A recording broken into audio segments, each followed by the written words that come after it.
at night, yeah. Make all the demons quiet, yeah. We were built to thrive, yeah. I think that we've all had enough. What keeps you up at night, yeah. Make all the demons quiet, yeah. We were built to thrive, yeah. I think that we've all had enough. Oh, yeah, I think that we've all had enough. Sick of dealing with the old plan. They know that we're calling it wrong. You got me like, oh, yeah, I think that we've all had enough. Sick of dealing with the old plan. They know that we're calling it wrong. Hey, it's too late to try to go contain it. A generation fueled by creation. We live lives on a small screen nation. We control the airwaves, no negotiation. I refuse to think we need saving. Something good will come from creation. And when we think that the world is too anxious, we'll adapt, evolve, survive, and save it. What keeps you up at night, yeah. Make all the demons quiet, yeah. We were built to thrive, yeah. I think that we've all had enough. What keeps you up at night, yeah.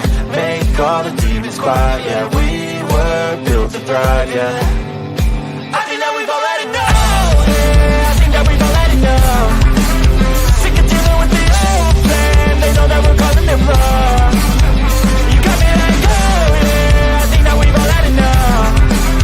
Sick of dealing with the old plan. They know that we're calling it wrong. Hey, oh, yeah, I think that we've all had enough.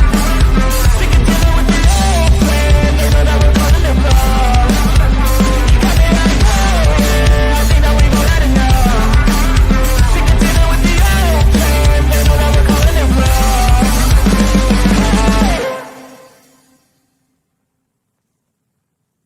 Nobody is coming to save you.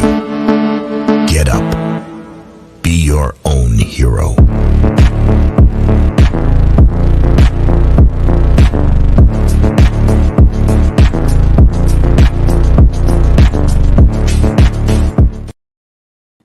All right. Good evening, ladies and gentlemen. Welcome back to Sovereign Soul Unchained Mind, coming to you from 250 miles above your imagination. We're up here in this engineering nightmare that we call the International Fake Station. We abuse the vacuum toilet up here, and we don't care. That's why we have to wear glasses. All right. Joking with y'all. So I hope everybody's good. We had a big turnout last two nights. It's really good. Tonight's topic kind of slid in on me, and it kind of segued into this whole argument of statism versus volunteerism, which some people call anarchy. I guess we have to, if you say anarchy, because of there again visuals and audibles, that every time someone's been used the word anarchy, somebody shows burning buildings and crime and just chaos. Anarchy is not chaos. Okay. And what that comes down to, and a lot of people fail to understand, is that it comes down to a fundamental natural rights. And myself and many others believe that these natural rights are God granted. Okay. From your creator. In fact, in the preamble to our Constitution and in the Bill of Rights, it says that these rights are endowed by your creator, unalienable rights, endowed by your creator. Now, George Washington and Thomas Jefferson and those fucking guys, they didn't create you, right? God created you. Your parents were the co-creators with God to create you, okay? So consequently, you have a right to protect yourself. You have a right to say whatever's on your mind, and you can worship a God or not worship a God of any choosing that you have. All right. Basically, natural law is where you just live and let live. You don't infringe upon the rights of other people. Basically, the best way to say that is my rights stop where your nose starts. Okay. Now, within that, there has to be a decorum of morality, because, of course, we are people, and we're not animals. See, that's the thing. If you have to be held hostage by the barrel of a gun or the threat of violence in order to not perpetrate loss, injury, or harm against another, well, that makes you no better than an animal. Okay. Now, what does a farmer or something do if there's varmints that are fucking with his livestock or his crops? He dispatches them, right? This is why the word varmint has such a negative connotation. So if you're a person that cannot abide by those simple principle of non-aggression, then that makes you no better than a varmint. And varmints get dispatched, when they threaten the farmer, or in this case, the peaceful individual. Now, of course, anarchy, it doesn't mean no rules. It means no rulers. Nobody's in charge, right? We're all in agreement that what's right is right and what's wrong is wrong. It's real simple to live this way. Most of us do all the time. But what you're given along with that, so that you don't come to the realization, is that they want you to be in fear of everyone else. All right. So fear comes from Satan, I believe, and love comes from God. When you come to understanding, truth is God, logos, okay? And in my opinion, my idea, God, not Bible God, not any of this other man-made claptrap, the creator father, that's what I look at, okay? So I do myself believe that there is a higher power. Do I have all the answers to it? Absolutely not. And this is what usually detractors to that say, well, where's your proof? And it's like, I'm not trying to convince you, okay? I'm convinced to the point where and I don't have to defend God. God can defend himself, I'm pretty sure, especially against whatever you got to say. So that's where I look at it from. And I ran across this on Jeranism. He had a debate tonight. In fact, it's still going live, I'm pretty sure. And maybe coming toward the end, but I'm new to it. I haven't seen very much of it. So there's Brenda. Some of you may know him or her. She is a globe earther. And this is another commonality that I've noticed, that these people that want to be godless want to glom onto these very godless things. That's my opinion. I'm entitled to it. Okay. And she is going up against Dustin Nemos. And the topic was, does God exist? So I thought I'd put a poll up in my chat. We'll see what everybody's thinking. In fact, what I'll do, so I can not interrupt this, I'll pull that over here onto this screen so that I can check back and forth to the poll. And then, I see I got my damn email in the way. There we go. All right. So I think we're all set, everybody. Everybody got their bong ready? Barbara, has your package arrived yet that I sent you? And there's my good friend Lisa Marie Tattersall. Mama Lisa has an apothecary, and she makes baked goods, and she's a real go-getter. I can't catch her at home. I wanted to catch her this weekend and go over there, but no, she had to go to Maryland. She had to go to Winchester. Yeah. I'm picking on you, Lisa. I love you, girl. You're all right. So who all we got here with us, and then we'll get started. Looks like I got Jake. Yeah, a bag of D's. That's what I sent to Barbara, a big bag of D's. The diversity pack. The diversity pack. That's important to know. Got Rocky Shepherd's here with us. And of course, Barbara, Jehovah's lovely daughter, Barbara. Andrew, Jake. Let's see, Valley Parks. Now I can scroll up a little bit. Carrie Skates, Shifty Eyed Shady, Angela Baby Carson, Mike Finnan. Let's see who else. I got Chilling. Let's see, Chicago Cubby Bear. Good to see you all tonight. And Rocky, I expected I'd see you here. I really did. This is up your alley. So we're going to see what goes on with this. Mike Finnan. I got Bryce Beer here too. No longer on the ball. Good to see you, my friend. Jake, a bit of Venom. Let's see. I think I've kind of covered everybody, but we're still got people popping in here. So I'll probably periodically jump in and do a shout out. So I've got this over here and I can do like this. And I think we're good to go. Let's see how this works out. Oh, and I have been having some issues lately.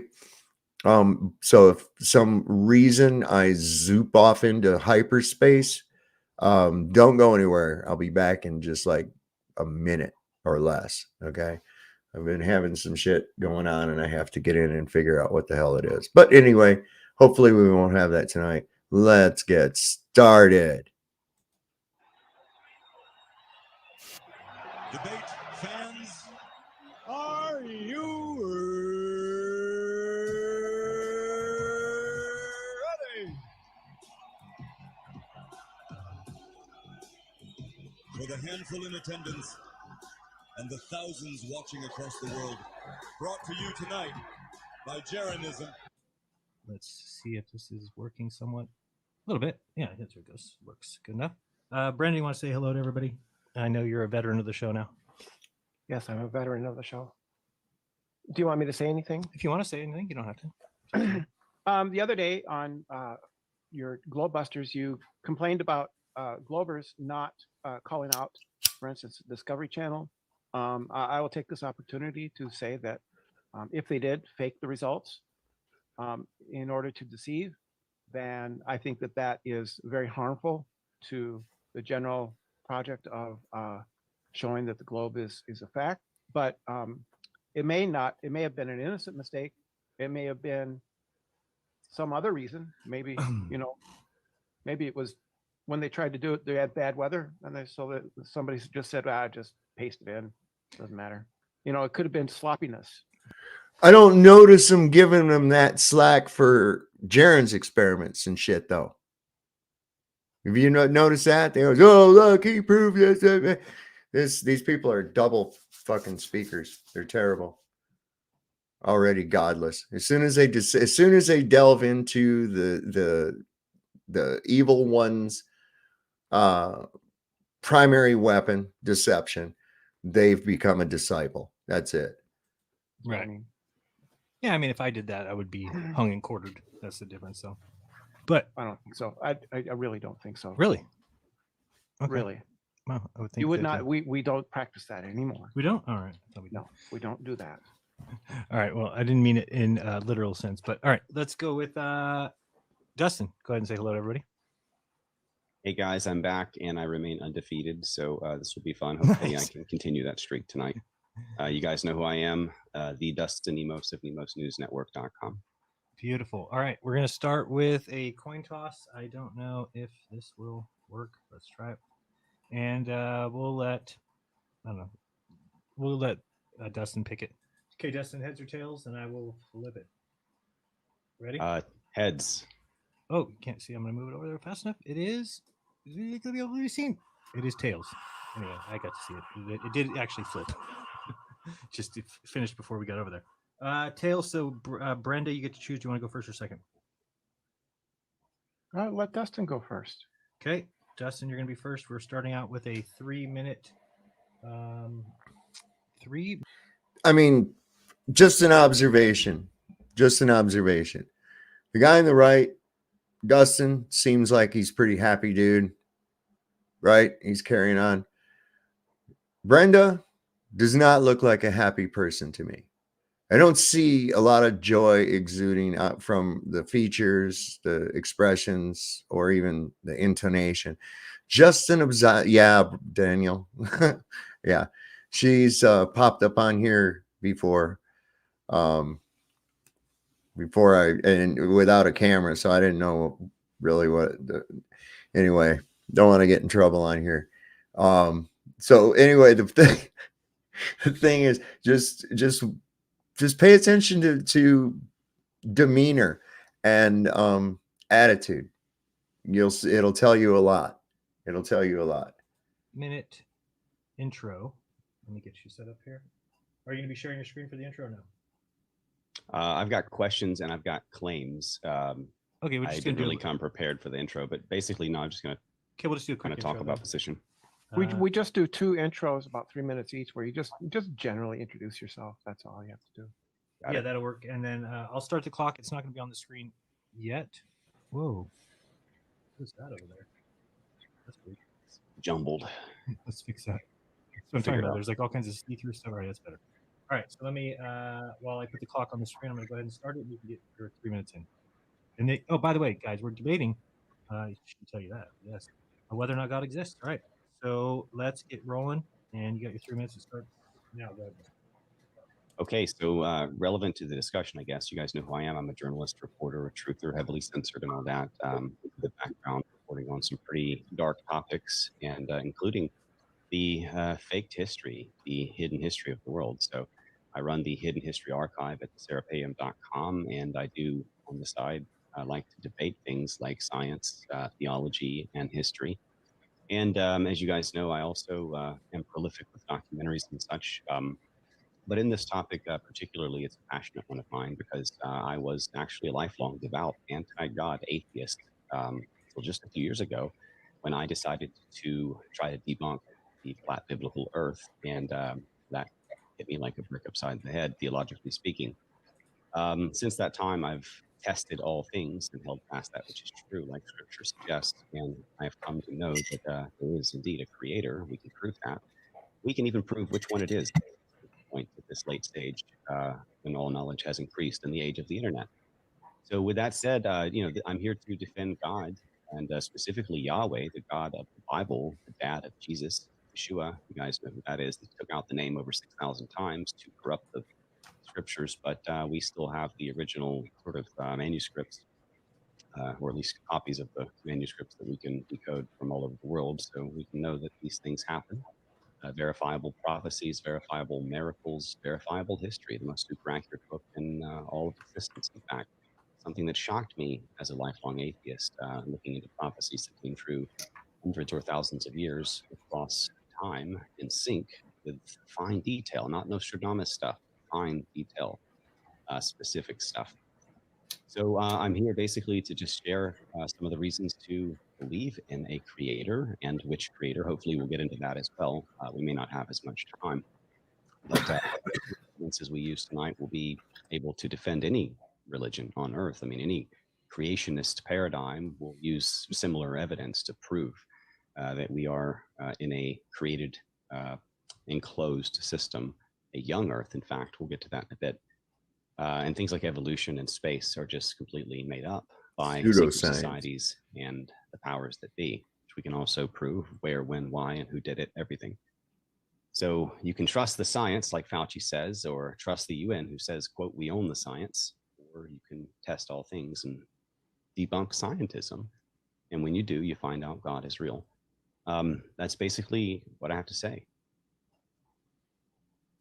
So I gotta say, when I came to realize the true nature of our realm, that was a clinching point for me. That was definitely a clinching point for me, because when you realize that there is no way this is accidental, this was purposely created, this was done through intelligence, and obviously intelligence much higher than mine or anyone else on Earth's. It's humbling, but it's an awakening, and you go, oh wow. And this creator is probably close, very close, whereas this whole idea the other way, it's like, well, you could be anywhere in this vast universe or whatever, and this unnoticeable little blue marble speck that I'm supposedly on, and I'm whirling and twirling, who the fuck would notice me, right? And then you realize that, and you go, oh crap, I am at the center of things. And you look at what these people that even perpetrate the globe and all this universe bullshit say, that, it scares the heck out of us to realize that we are the center of it all. Everything seems to be going from us. And who was it? Was it Edwin Hubble, I believe, said that. He said they called it a dangerous prospect, a scary position. I don't know, man. Okay, excellent. Let's go with resetting the clock here. And Brenda, when you're ready, go ahead and do your 3-minute intro. Hi, my name is Brenda Van Ossen. I've debated here before about the flat Earth. I am am basically a senior, and I have a lot of time on my hands, and I enjoy debating with people. As far as regards to this, I am an agnostic atheist, which means that while I think it is at least plausible that maybe a God could exist, I don't think that any gods do in fact exist. So I'm not what agnostic leaning toward atheism. Okay, so it's basically a little bit of I'm not sure there. Agnostic means Without knowledge. Knowledge. Yep. Agnostic. Yep.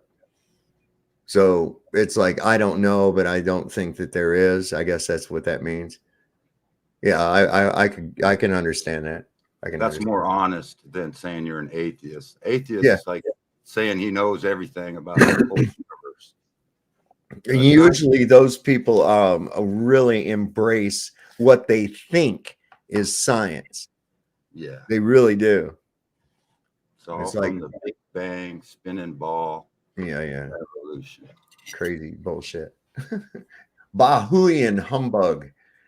some people call necessarily a militant atheist. I don't think the God of the Bible exists. I don't think that there's any way you can show that. So I enjoy these debates, and I interact with people over mostly flat Earth, but in also having to do with philosophical issues such as atheism, belief in God, and other philosophical issues that are just purely secular. So this is just a good use of my time, as far as I think.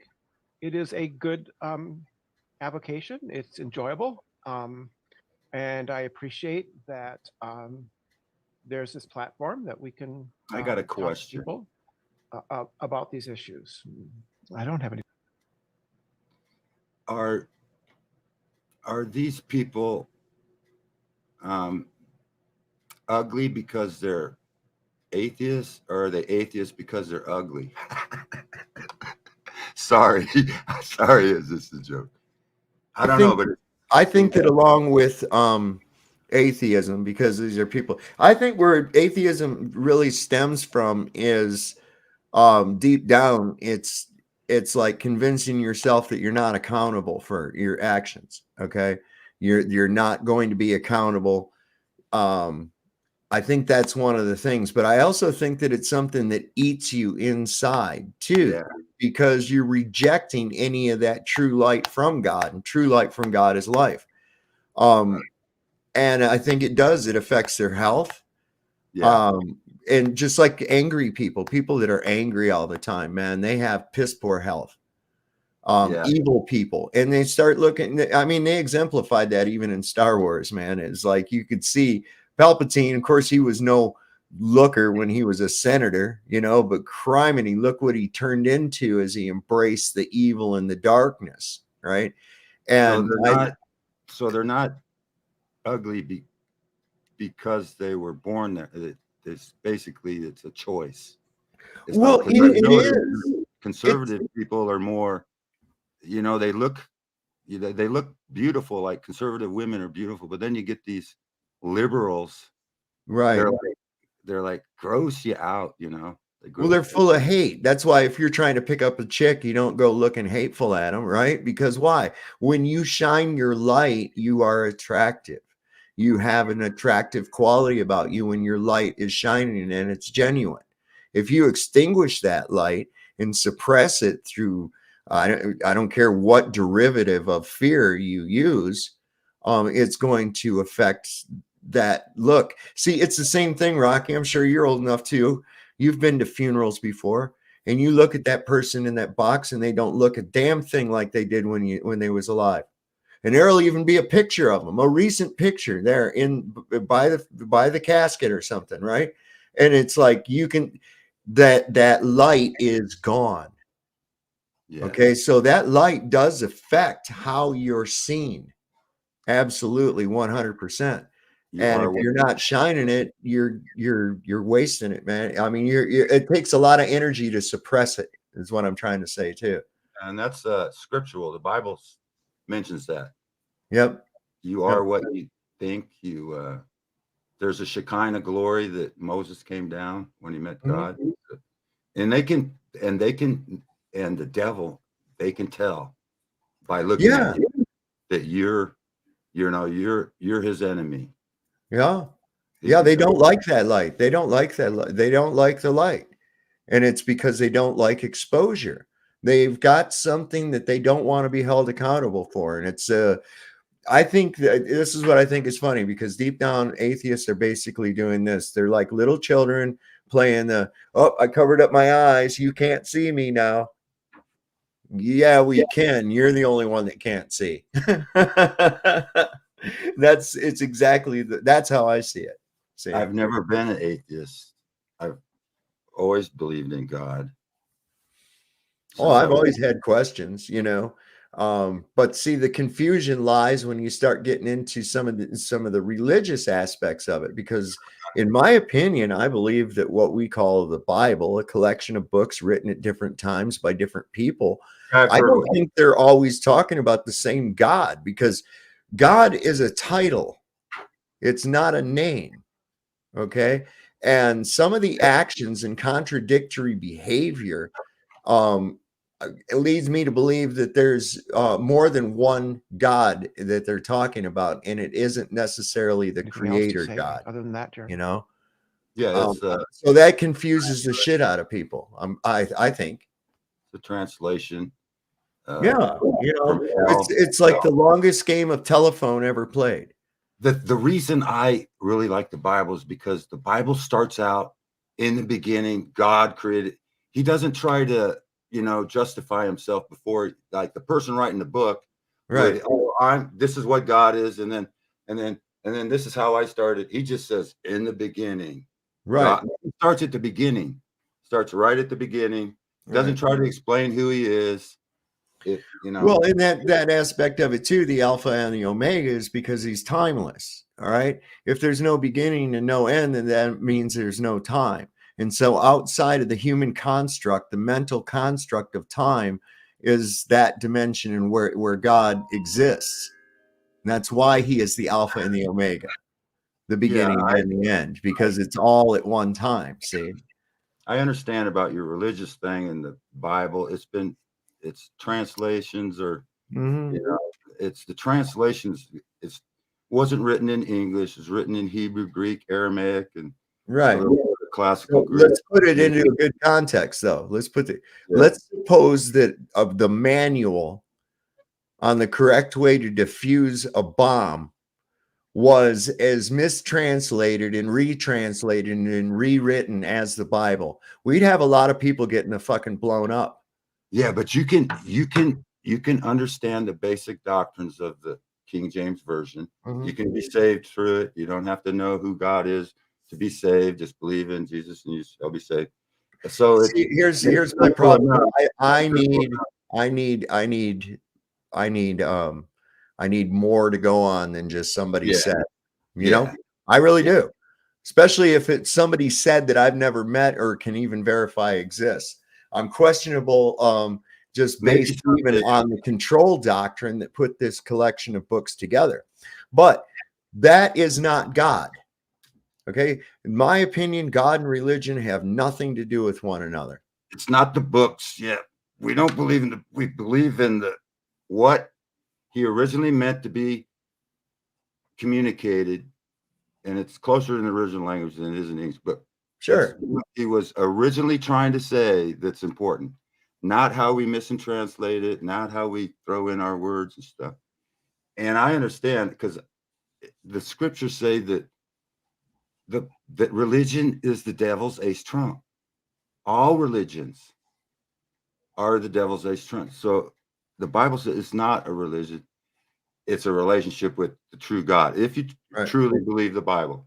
Well, and then there again, who is any man to tell me what that relationship is to be? That's where your religion comes in. You got your own relationship. So let's get on with this. All right. Okay, sounds good. We can end that there, and we'll get started into questions. So this is kind of a unique debate structure where we're going to try and get 3 questions each, 4 claims in, and that's in 90 minutes. And the hope there is that you go home and you at least learn 3 things about each person, and then you'll also get 4 claims made, and then evidence to back it up, and a refutation of those. So let's see how it goes. We're gonna have Dustin be starting. Dustin, you're gonna be asking your first question to Brenda. Okay. Should just be about a So, minute sure. at most. Go ahead. Okay. So my first question is, and I may know the answer now because I based on what you've already said. So forgive me if I've assuming anything, but have you tested the foundations of the atheistic worldview, false scientism such as evolution or deep time or cosmology, which you've already answered that one? Yes, I have, and they are all answered to my satisfaction in the affirmative. For evolution is true. The Earth is 4.5 billion years old. The universe began at the Big Bang, and so on and so forth. These are all things which I accept as being factual, and they support, although they don't necessarily prove atheism, they support the claims made by us atheists. Okay. Okay. Sounds good to me. Right. So I accept evolution is true. I accept the age of the Earth, and I accept the age of the universe. Yeah, I investigated these, and yes, I found that those were all true. Wait, hold the fucking phone here. You investigated the age of the universe. What the fuck did you do? Count rings? What in the fuck are you talking about? You verified this to be true. How in the hell can you do that? That's just, no, you believe. You have a religion, Brenda. That's what you don't understand. You're in a fucking religion. Okay, you got your first question. Yeah, that's a religion. Why ought I believe Atheism in God? is a religion. Well, that was a question. Sorry, I didn't miss that. Yeah, he asked a question, then I asked. We go back and forth, right? Yep. So go ahead and ask. Yeah, my question is, why ought I believe in God? Gotcha. Okay, Dustin, go ahead. I suppose it's a matter of personal interest. Some people prefer sports. Some people prefer spirituality. If you are so spiritually inclined, then I think that it is very rewarding to pursue a relationship or knowledge of the Creator. Certainly, it's fun to like win the debates and shock and awe everyone with evidences of miracles and prophecies and such that came true. But more than that, it's deeply fulfilling to understand your place, your purpose, where you came from, where you're going, and how things really play out in the afterlife, and that we're really just in a small little controlled, enclosed system that's very temporary right now, and that a lot of the bad things that happen around us are really our own doing rather than the Creator's. So also you could appeal to fear and say there's always damnation ahead if you don't repent and turn away from your heathen ways, but mostly I like to appeal to logic and love. Okay, thank you. Your second question, Dustin. Sorry, Can we do a back and forth on these questions? You can if you need to. I mean, it's meant to go 1 minute, and then we. But if there is something that you need to comment on, you can. It's up to you. I'm ready, but let me know. Okay, go ahead. Go ahead with the second question. So the next question would be, what were the most compelling evidences that you found to affirm your positions from number 1, such as scientism, evolution, deep time, or cosmology, such as globe Earth? So when I was in high school, I read Why I'm Not a Christian by Bertrand Russell, and I found it very convincing. His arguments, mainly I found that all of the classical arguments for the existence of God failed in some way, and they were not convincing. So I read Bertrand Russell, Why I'm Not a Christian. I read Walter Kaufman's The Faith of a Heretic. All of these argued for the agnostic atheist position, and I found their arguments convincing. It was later on when I learned about things like Big Bang, the age of the Earth, evolution. Those were additions, but they weren't the primary are the philosophical arguments that fail to demonstrate the existence of a God, rather than. Take a look at him. She learned it in school, is what she said. Does that look like Sanpeku eyes or what, man? I mean, those are Sanpeku eyes. Yeah. You know, That's a deeply disturbed person, man. That She is. said she got the books from the library at school. Like normally, when I was a kid, they didn't have books like that. Now they got Henry Potter. They got all these, how to do witchcraft. And, Yeah. when I was growing up, they didn't have books like that. They had pro books. And then they took the 10 Commandments out. And then they put all these books in here, read Henry Potter, learn how to cast spells and shit. What are they teaching in school, Well, school's not there to teach anything. It's to teach them what a I'm whole telling lot about. It's to teach them a whole lot about nothing. That's what school. That's what compulsory education is all about. It's to take 12 years and spend these kids. I know, Angela. I watched her make them. I modeled for them. No, I'm just kidding. The compulsory education system is designed to teach you a whole lot about nothing. And the illusion there is, oh, look at all the shit I've learned. But it's a bunch of nonsense, you see? And if you think you're smart, well, you don't need to learn anything now, right? You're all done with your school. Right. Now just go on to your slave job. Your learning part of your life is over. It's called graduation. Because you never, ever, ever finish. You just graduate gradually. Old Stavely here's full of shit tonight. Don't think I didn't see you over there in Modern Day Debate trying to egg on Sean Hawkins. He's over there in the chat. I was doing something. I think I was setting this up. And my old lady comes in and goes, look at here. He's trying to get Sean, he's egging him on to debate you.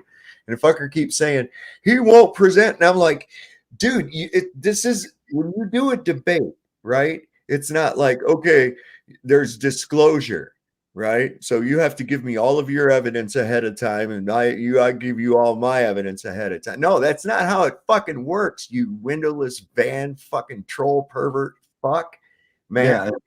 Dustin's optics are better. He's got books in the background and shit. She's got like a pinup board or something. I don't know. But yeah, that's what I'm thinking. And so I was laughing my ass off about that shit, because he keeps saying that. And he's like, you present your map. And I'm like, what do you mean my map? I'm not a fucking cartographer.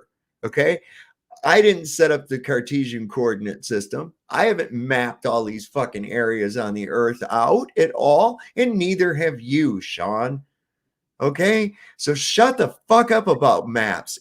We can talk about the fact that Cartesian coordinates were developed using a flat plane reference, but you don't like to go to that. See, you always talk about your stupid shit.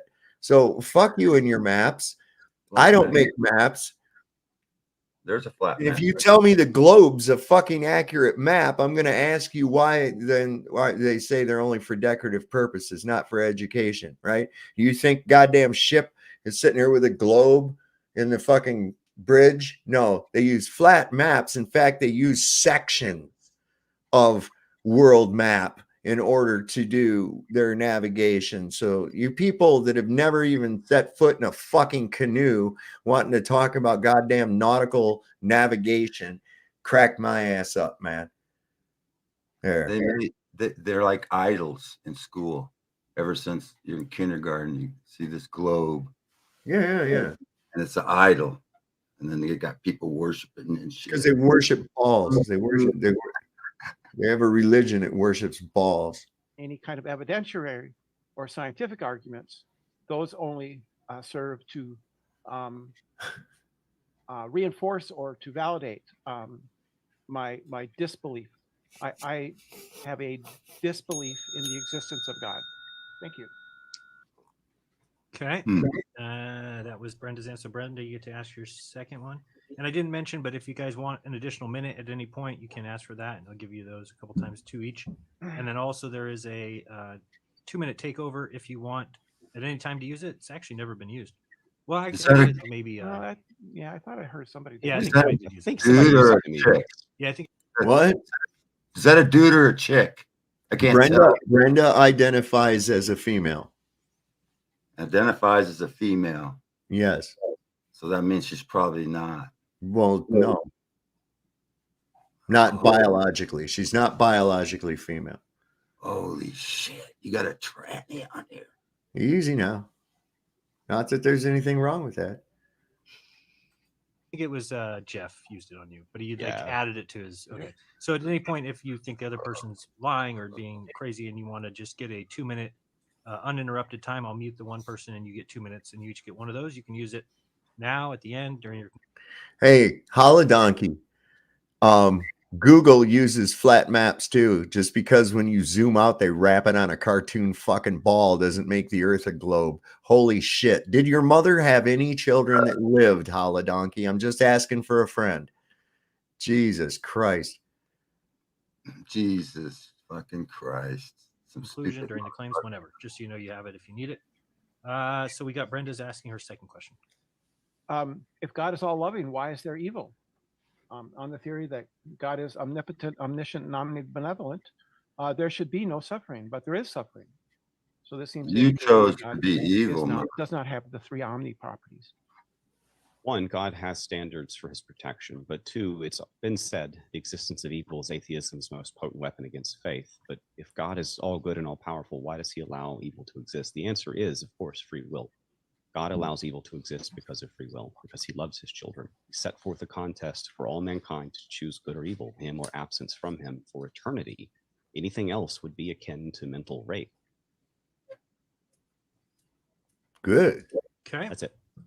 Good answer. We got to number 3 now. You got it. Just that's you. Okay. He didn't make So, robots. What causes you to be so strongly motivated to debunk the creator you do not believe in for others via public debates? Oh, Ooh. because many of the people who believe in that person want to control my life and want to affect me in negative ways. They affect me in real life, and they affect the greater world. 2, it is interesting. It is philosophically interesting to me to debate these issues. I have the time and the inclination, and so I pursue that intellectually as a recreation, which is very interesting to me. So learning the arguments, learning the rebuttals to the arguments, the rebuttals to the rebuttals to the rebuttals, all of those, that is just an interesting avocation for me to pursue. But the main interest, right, is that there are people who want to force their will onto me, and I don't want them to. No, I disagree with that, men trying to be women, women trying to be men. That's my opinion, right? I don't want to force anybody to do anything.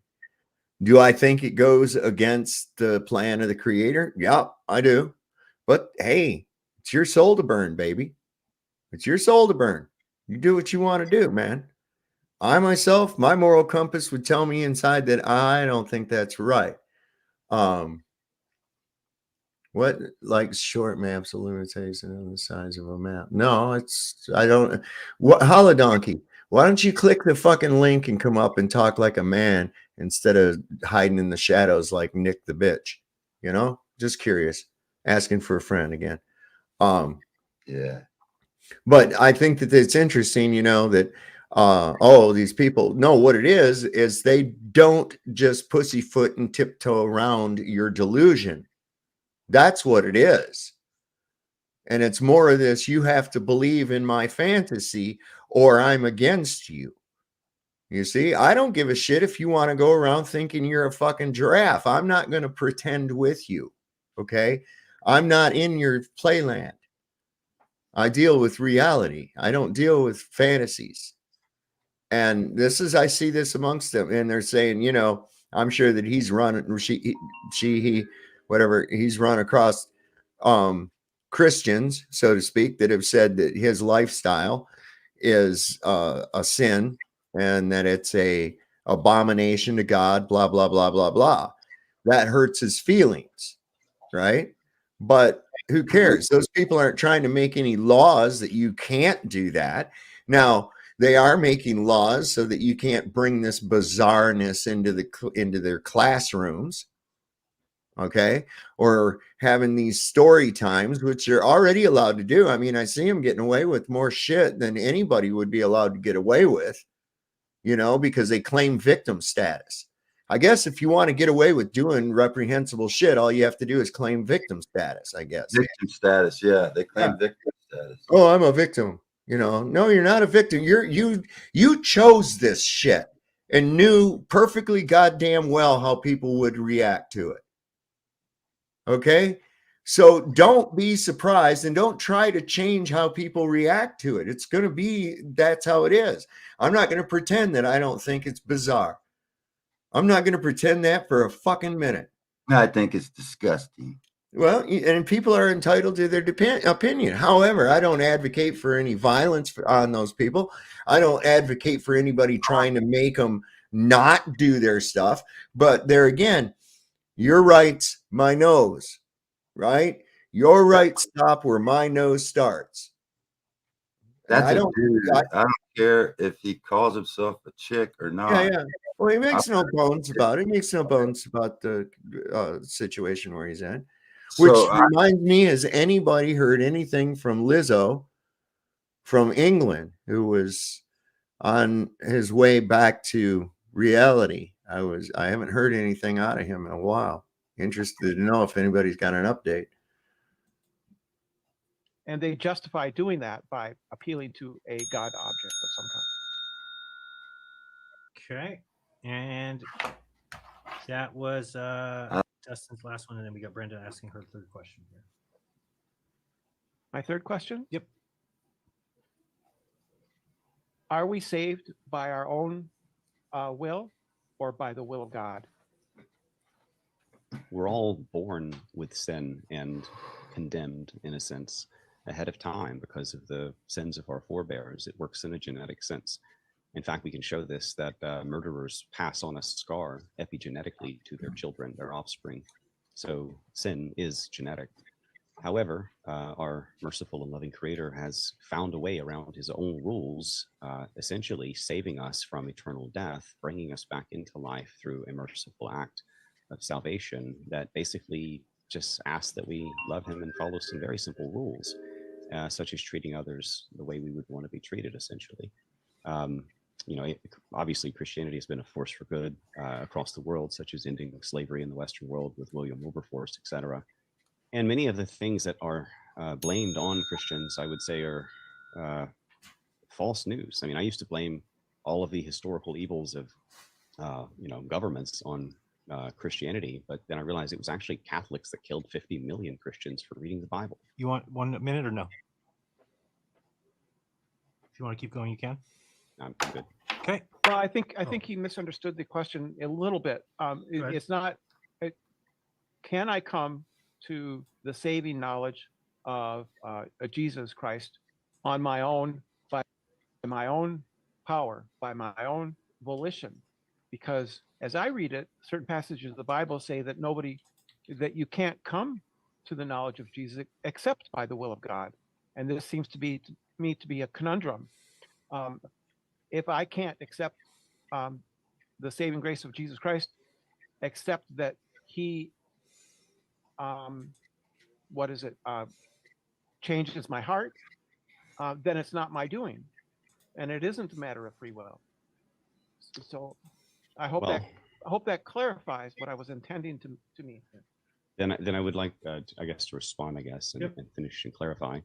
Essentially, you get down to a matter of, I deal with this issue a lot with trying to reach people with difficult truths they don't want to believe. But I theorize that it's an issue of ego, more or less. People sometimes prefer ego over truth rather than truth over ego.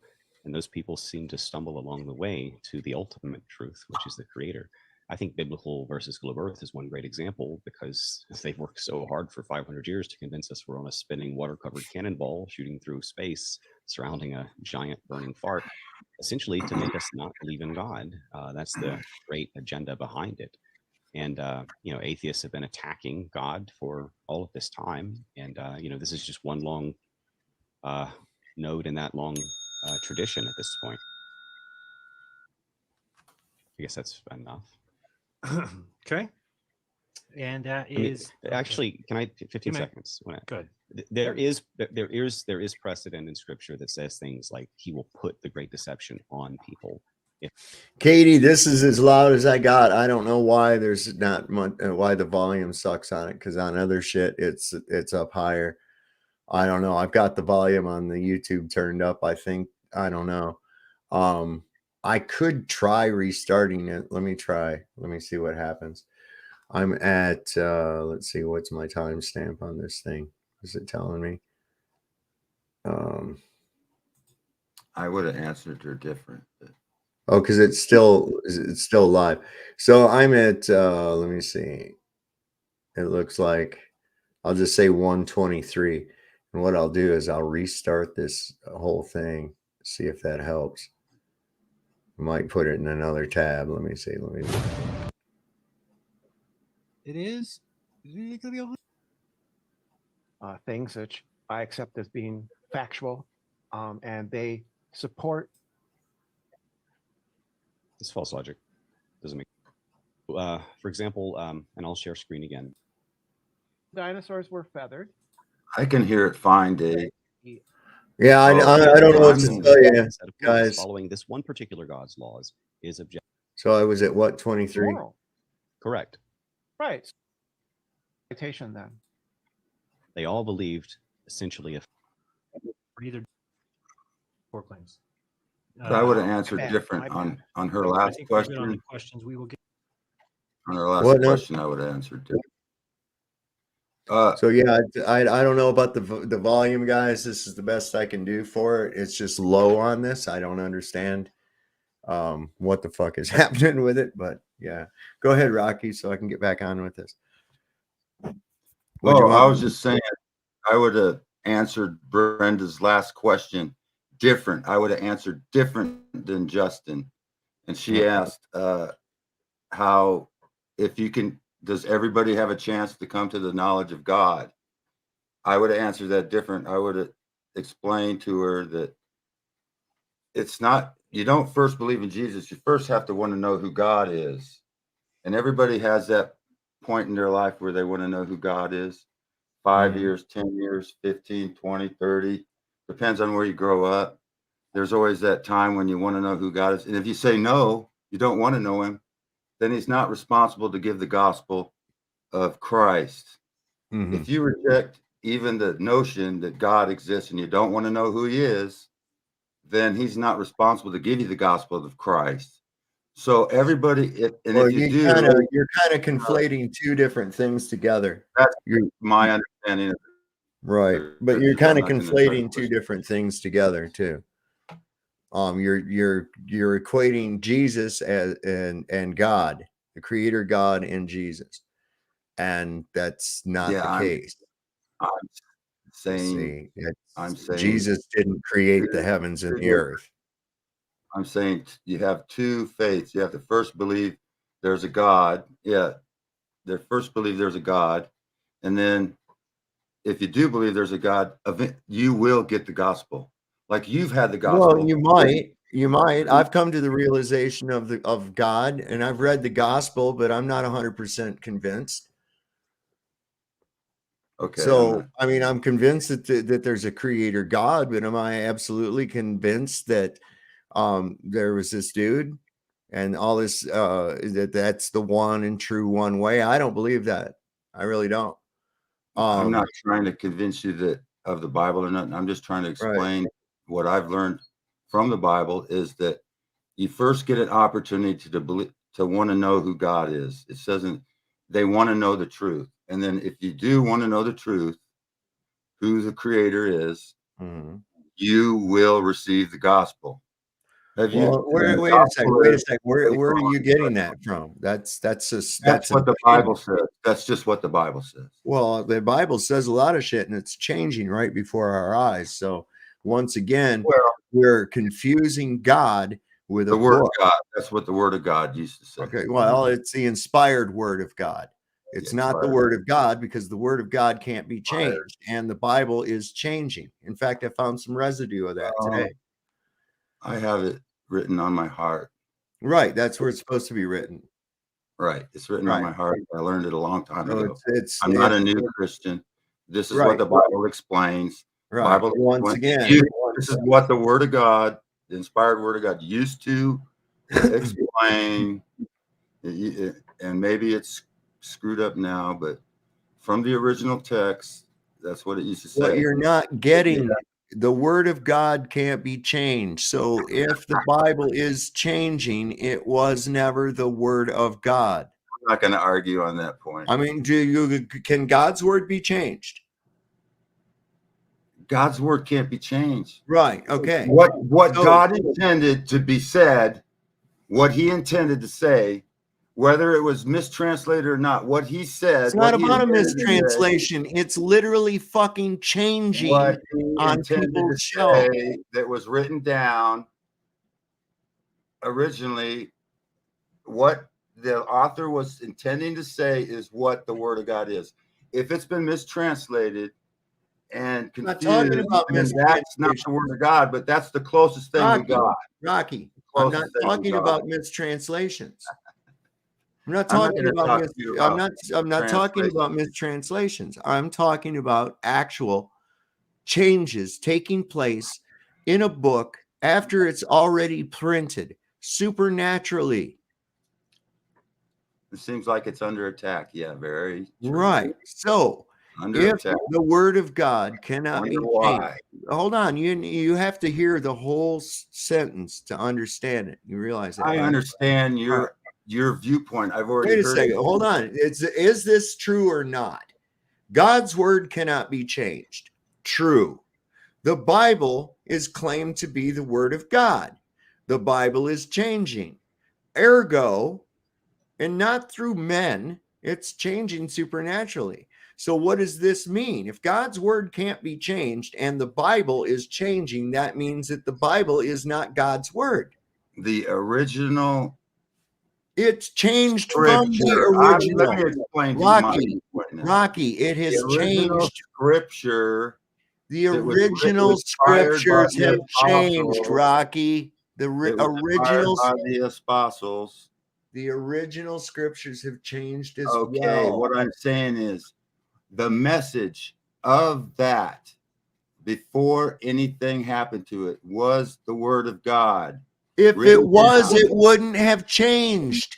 The Bible has changed, not the word of God. What was the Where message, did you? Where's the the? message in the scriptures that was meant to be said? Where are That they? has been mistranslated or changed through supernatural ways or other way. You're going off. You're going You off. won't let me explain my way. You just want to explain. Well, no, because you can't follow simple fucking logic. I'm following the logic. You're not. No, you're not. You don't understand the logic. No, you're not.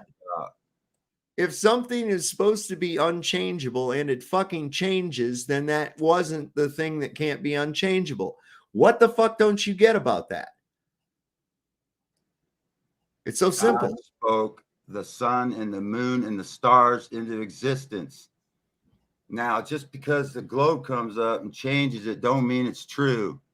I'm telling you, the word of God, when it was first written down from the original authors in the original languages, is closer than what the English is. Okay, not even that. Now, what was meant to be said, written down by the original inspired apostles, is what changed over it. You know, if the closer you get to the original language back then, now it's been changed. We all know even those have been changed. But what I'm saying, the thought God was trying to get through at that moment, that's the word of God, not what was written down and changed. So then those guys were lying. No, they weren't lying. Well, then how did it change? They were lying. That just then means how the fuck did it change? The word of God. How did it change? What was written down and came out. And if it was written down and if it was God's word and it was written down, Rocky, if it was actually God's word and it was written down, it wouldn't change. The thought did not change. Well, we don't have anybody's goddamn thoughts, Rocky. Listen, that's why you write shit down. The closer you get to the original languages. All right, this is just circular. Rocky. Rocky, was made by a homo, stop. man. Just stop. Just stop. Okay. You don't understand my No, logic. you can't. You don't have a very deep well of thought. That's what it is. You have trouble understanding things. You really do. Two things cannot be true at the same time. They can't be. Two opposite things can't be true at the same time. And that's exactly what you're saying. Don't understand what I'm saying. You know? Well, no, because you're saying that two polar things are can be the same, and they're not. No, that's not what I'm Get to saying. the claims now. Let me, by the way, thank you to everybody who sponsors the show, thcshow.live. Thank you for the sweater, the high vibration sweater. And thank you to the Tinfoil Hat Company for sending this, or the Tinfoil Hat Factory for sending me this hat today. So we'll cover them a little bit more later, but let's get on to the, let me see here. I want to make sure people understand what we're doing here and grab you the agenda. Ken, you are absolutely right, 100%. That's the problem with fucking religion versus spirituality, okay? That's the problem with religion. These religious types are the exact types that create people like Brenda. The religious types are the ones that do this because they want to go out there and beat their fucking beliefs out there into somebody's name, you know, into somebody else's belief. I mean, it's just like, wow, come on, man. Are you talking about it's me? like or what? it's to them, and this is where I find it suspect. It's just like globe. It's just like the globe religion. It can only be true if everybody believes in it. This is why I have a need to go out and make you believe my way. And it's like, no, I don't. I'm not accepting that. Simple. Which is somewhere. Here we go. Just so people can see, we're moving quite along at a good pace right now. This one there, alt, this one. All right, so here's your layout for the show.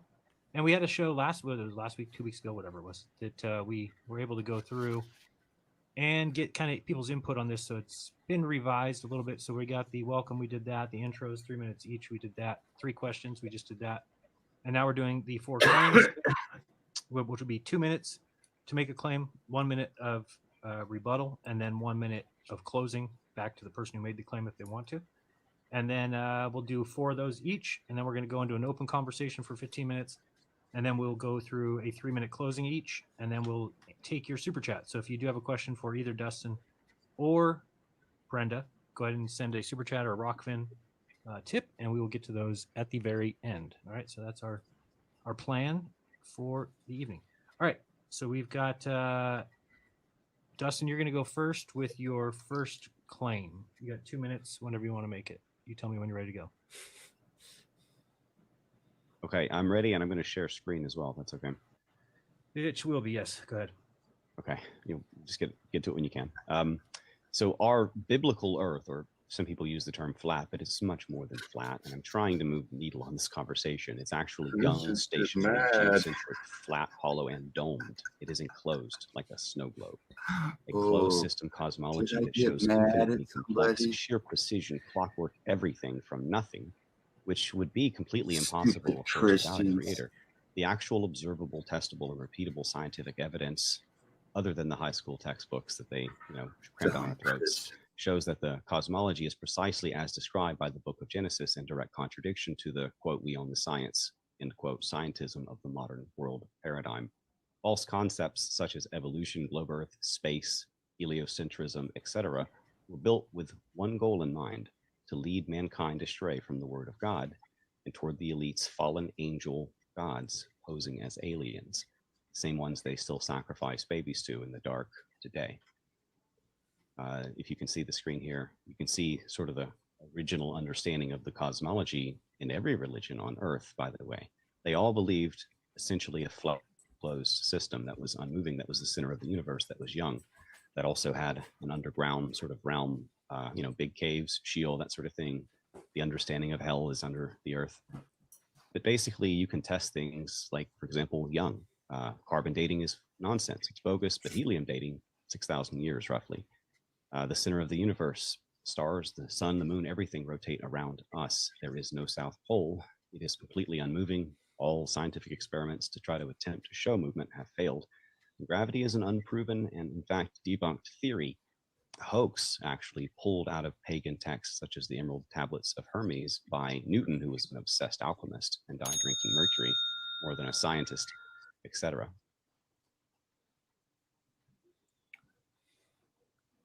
Was that your claim? That was my claim. You Okay. can't have that without a creator. Okay. And your rebuttal? So I understand when you say it's flat and hollow, that sounds like a contradiction, but you mean that there is a giant bubble and that there's a flat plane at the equator of that bubble, and on that flat plane is where we live, and there is the bubble is a sphere surrounding all of us, and there's the hell is below and the heaven is above. It looks something more like a plate with raised rim edge, which would be your ice wall, and the snow globe like bubble on top that they tried to blow up with missiles for decades, which is still depicted on video, is there, and we cannot penetrate that barrier. In fact, it holds back the waters above, which is why it's blue. Space is a lie. You do not see actual entrance into space. Those rockets all go into the Indian Ocean or land somewhere else. It's all fake, and it's being faked for a reason. So those are your claims. What is your evidence for your claims? We can go into the flat Earth. I mean, I already gave you a couple of examples, such as helium dating. Also, every single experiment to try to show movement of the Earth has failed. The Michelson-Gale experiment, Aries failure, the Sagnac experiment, the Nicholson-Morley experiment. You can confirm what I say and test what I say about Newton. If you give me time, I'll pull it up and show you if you like. I've tracked all of it from learning against learning from ancient Rome all the way up to modern false scientists that give us the same nonsense and tell us don't question the so-called science, and we own the science. It's all just basically quack-seeing science. So I just want to know what the evidence is, what observations, and presumably there would be like data that would accompany the experiments that you conducted that showed is flat. I only have a few minutes, but yeah, I just gave you about 6. Well, you know, those were just additional claims. I want those are specific citations of specific experiments and specific experimental dating techniques. So helium dating and those specific Nicholson-Gale, Aries failure, Sagnac experiment, Nicholson-Morley. Yeah. And you can also confirm what I said about Newton and his alchemy obsession. There's no such thing as helium dating. Yes, there is. No, there isn't. Yes, there is. What is it? I've never heard of helium dating. The dating thing, those Christians, they get screwed up on that. Well, this he's the one that brought up helium dating, and I don't know. It's probably just as much. I don't know. Let's hear what he says it is. Dating citation then, because there's no such thing as helium dating. There is. How? How does that work? I'm not sure. I'll have to go check it out, but I can assure you that there is. Yeah, there's uranium, there's polonium, rubidium. Let me pull up my Young Earth article if we want to spend time on this. I'm happy to go into Let me look it up. None of the experiments that you cited show that the Earth is flat. The Michelson-Morley was not about showing that the Earth moved. It does not do that. That's what they were attempting to do. They failed. The Bible says it's flat. Not what the Bible says it's flat. Okay, so it says helium dating is. Says here, helium dating is a method of age determination that depends on the production of helium during the decay of the radioactive isotopes uranium-235, uranium-238, and thorium-232. The helium content of any mineral or rock capable of retaining helium will increase during the lifetime of that mineral or rock, and the ratio of helium to its radioactive progenitors then becomes a measure of geologic time. Sounds like BS to me. Yeah, that's what I was going to say. It sounds like a bunch of fucking bahooey. Yeah. The actual study says it's not. Let's see. Here's a study called Helium Diffusion Rates Support Accelerated Nuclear Decay by Dr. Russell Humphreys, Dr. Andrew A. Snelling, Dr. John Baumgardner, and Dr. Steve Austin, featured in Answers in Depth. Just one example, but different sorts of actual dating techniques show. Dr. Steve Austin, isn't that the $6 million man? Who by today's standard would be the $1.2 trillion man. How was that He'd used be- to date he'd rock, be, rock layers? Now it Iron exists. Man. Oh, okay. Well, Iron Man. I don't know exactly how it was used to date. However, we can debunk carbon dating quite easily, if you'd like. Okay, let's Iron go to Man. the we're getting it off the claims there. Let's go to your first claim, Brenda. Oh, okay. Okay, you want to move on? Is that right? Yep. Jaron? Foretold of in We the got off script. that Jaron claim, wants yeah. to move on. Okay, so my first claim is that if you agree that evil is that which should not happen, therefore No. follows that every event has a purpose, and therefore every event should happen. If every event should happen, that means there are no events that should not happen. Therefore, there are no events that should not happen, and that means there is no evil. It's false logic. Doesn't make sense. Mm-mm. Hold on, was she done? And that's Are you perfect. done? It's a sound and valid argument. Can't hardly look at her Never anymore. promises, but the argument is valid. It doesn't. I disagree with the Oh. conclusions and the logic Him. that you I meant him. stated there. And I mean, just because evil is bad does not mean that every bad thing that happens should happen. I said evil is that which ought not to happen, I right? agree. It's You bad. ought not You can to. say it all sorts of ways. It's bad. Right. That Then implies she wouldn't be here. that every Then event. he wouldn't be Hey, here. Rocky, listen, I'm having already audio issues with this video. It's low, right? And when you keep blabbing it in the I middle of saw when we're talking and making a point, people in the out there can't hear it, and I can't either. And I'm trying to listen to Oh. what they say so that I can understand what point they're making. Okay, so if you Sorry. would, man, No more Yeah. interruptions. or you can do. I understand because I'm one to sit there and go, that dumb son of a bitch and shit like that, and forget that my mic's on.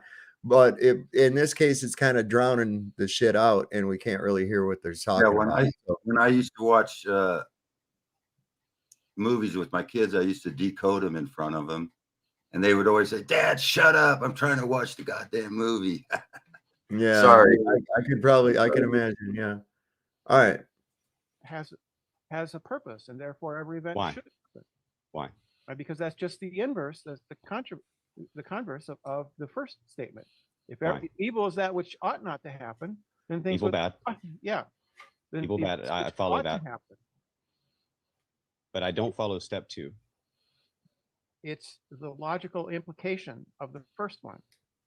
If evil is that which ought not to happen, You can take purpose from evil things that happen to you. Certainly, that's experience, and it's probably wise to do so.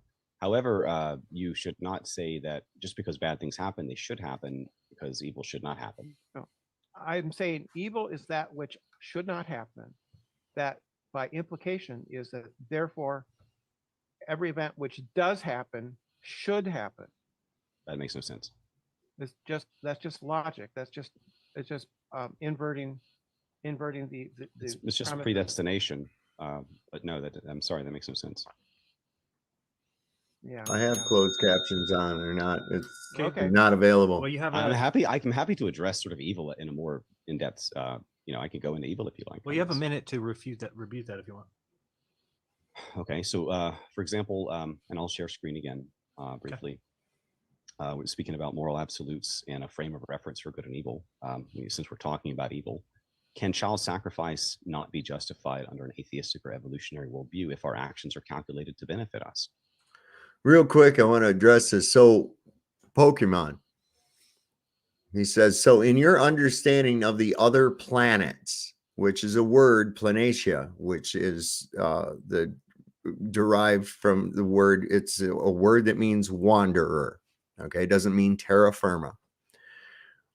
The understanding of the other planets are also flat or just only the Earth. I'm trying to understand, Pokemon, what the logic of looking at things in the sky to determine where you're standing would have. That's what I'm trying to understand. If you were standing there looking through a telescope into the sky and you saw a bird fly by, would you then think that you were a fucking bird? No, don't block him. Don't block Pokemon. He's all right. He's confused. So why would you equate things that you see in the sky with the ground that you're standing on? Just curious. If you got an answer to that, pop it in there. I'd like to hear it. Yet what basis do we have if the actions were calculated to help someone succeed, like move up in the occult, elite, mysteries, Babylon, secret society, and culture, which is what they use it for? Why not perform it? For Christians, the fixed point of morality is a straight line that leads directly back to God. We don't need a God to be moral, yet without a God, there's no reason to be moral, or even an agreed standard of what moral is.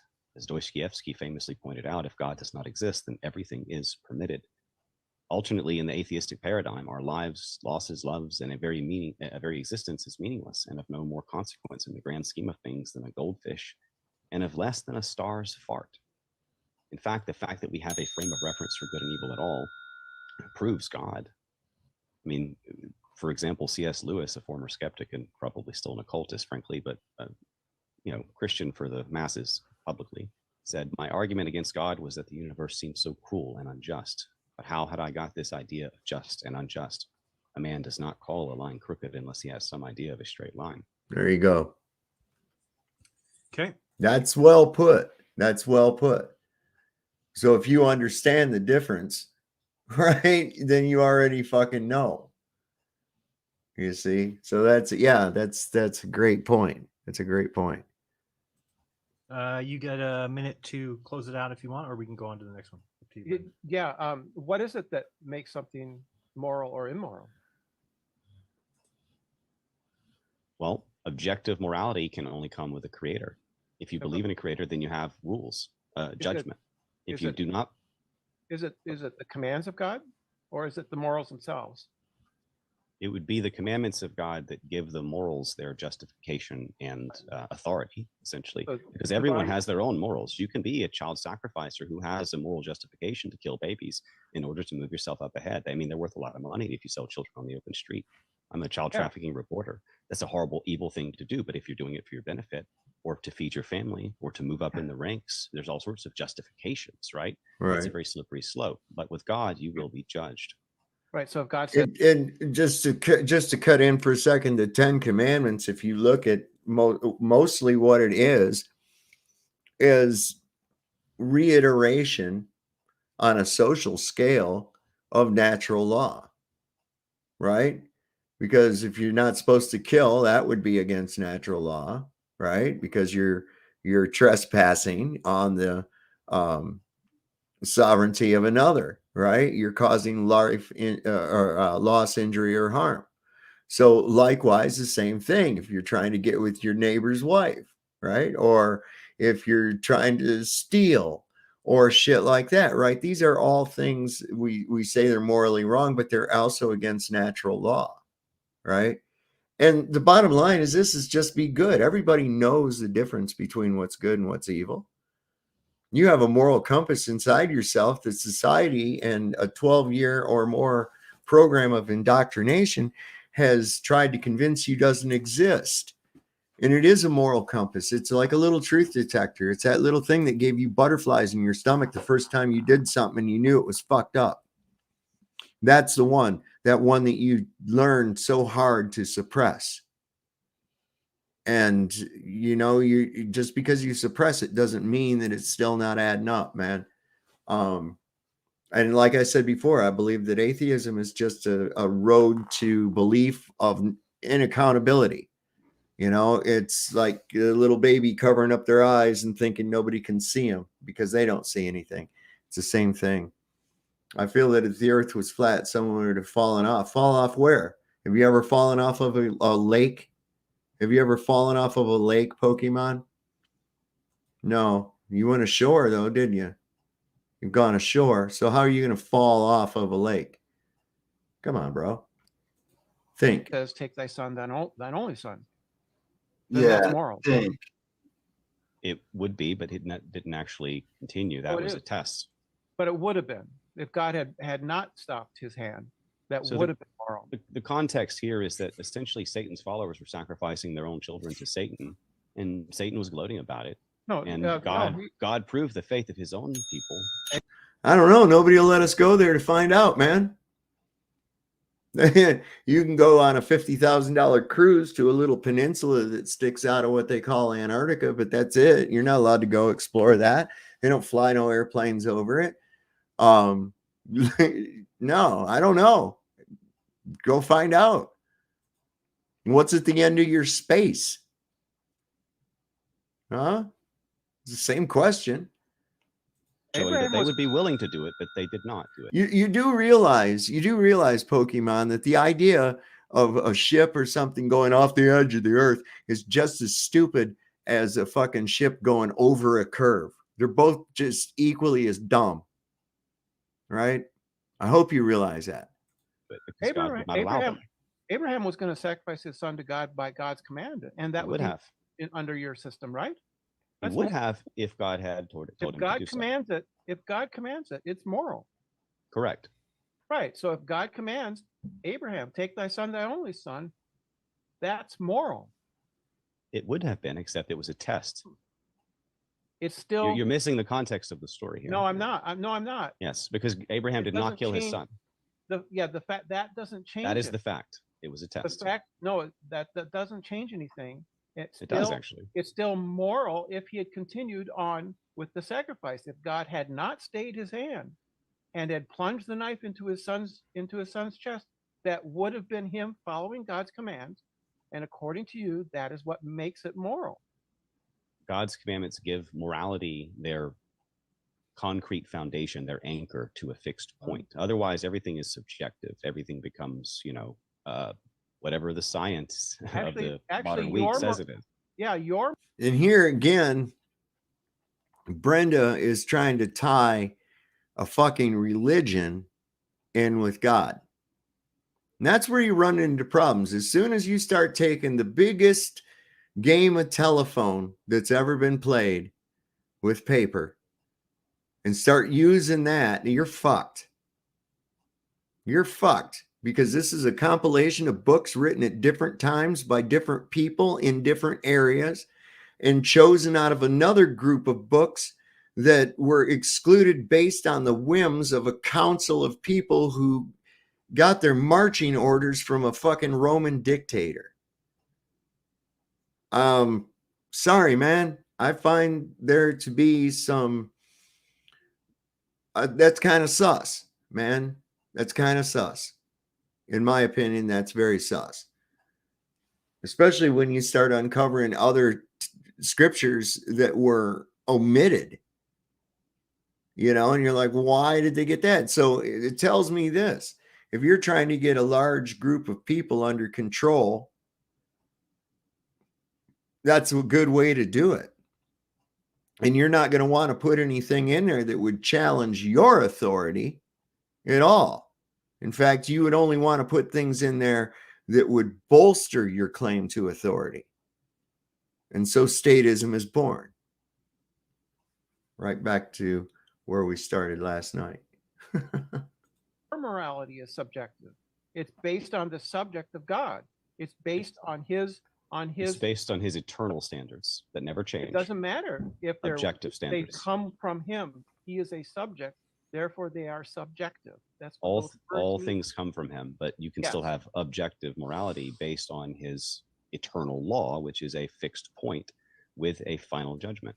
Objective means independent of any other subject's person, and God is a subject, right? So it's either immoral in we can debate all of God's the act itself. It's either immoral in virtue of the act itself, or it's immoral because somebody says so. If it's because God says so. If God were a tyrant, then his word would still be law, and we should fear it as a slave would fear a whip. Right. That would however, be a however, our God is not like that.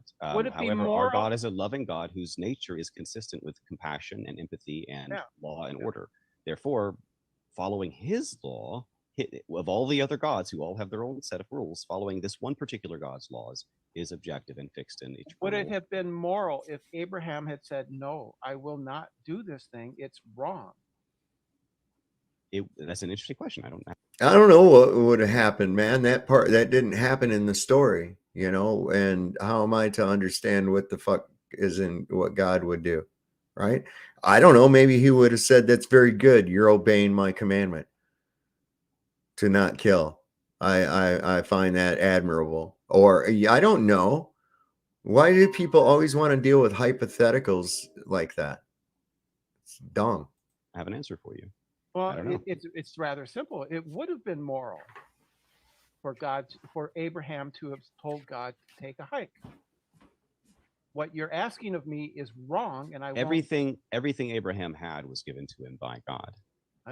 For morality. For a father to love his son, he must first love his own father. Doesn't change the morality. It's still wrong to sacrifice your child. For the trunk to appreciate the branch, it must have a root. Doesn't matter. It's still wrong to sacrifice your child. I agree. Burn them. And therefore, Christians are the only people historically who do not do this. No, Christians practice child sacrifice. No, they don't. Ancient Judaism did. Jews do it still today. They're crawling out of tunnels in New York, but they are not Christians. That's just a slur. That's not what that was about. I have videos of it. They have soiled mattresses, pee-pee pads with blood on them, bloody rags. You're going to get his channel taken all down. sorts of other things. Dude, you're going to get his channel. Well, dude, you're going to get his arguing channel with him, taken so down. Watch it. Take the other position and be fine. All right, let's go on to claim number 2 for Dustin. Interesting defense. You're going to get his channel taken down. Don't say that truth. Okay, so sorry, which one is it? If you have even just a little bit of respect for your host, I would think that you would not do that. Truth is truth. We went to the topic. Yeah, they do still today. They've been kicked out of 109 countries for doing it. So you don't respect other people's. Let's go with. Hold on. Let's. Interesting. Boy, don't talk about the biggest victim status in the world, right? Let's not talk about the largest fucking victims, the most overly represented group of people that there is on earth. What's that all about? She's defending the Jews. Well, those fake Khazar Jews. I don't know, man. But see, this is the thing. They know it's a buzzword. People are afraid to even say the word Jew. You know, this is how they've used this victim status bullshit with the ADL and every other thing and cancel culture and all this other shit. I had somebody on X or somewhere. They said, well, you're a fucking anti-Semite. And I said, if I was, so what? The fuck business is it of yours? I'm allowed to like or dislike whoever I like. I mean, I'm sorry. I think the biggest cause of anti-Semitism in the world today is Jewish behavior. So it's not my fault. And it's a dumb word. So stop using it. I'm going to say when I see people fucking up and acting up, I don't give a fuck who they are. I don't give a shit if they're white, black, Oriental, goddamn Jew, whatever. I don't give a shit. Those are all just fucking labels, man. Let's stop. 109 evictions for St. Simon and Trent, poking little babies full of holes. Justin, your second claim. Yeah. This is going to get flagged, dude. You got to watch your mouth. Second. Yeah, Okay. I get flagged by you. Logic argument number 1. Transcendent first cause, the primordial creator. Logically speaking, a first cause, by the law of cause and effect, must be there. I'm going to share a image real fast. Let me pull it up here real quick. And I'm going to switch that one over to the second image here. Boom. Okay. Moving right along. If I say X created Y, that I'm assuming the existence of X to explain the existence of Y. If I say X created X, I'm assuming the existence of X to to explain the existence of X. Hang on, I need some water. No problemo. Some tea. Dry mouth.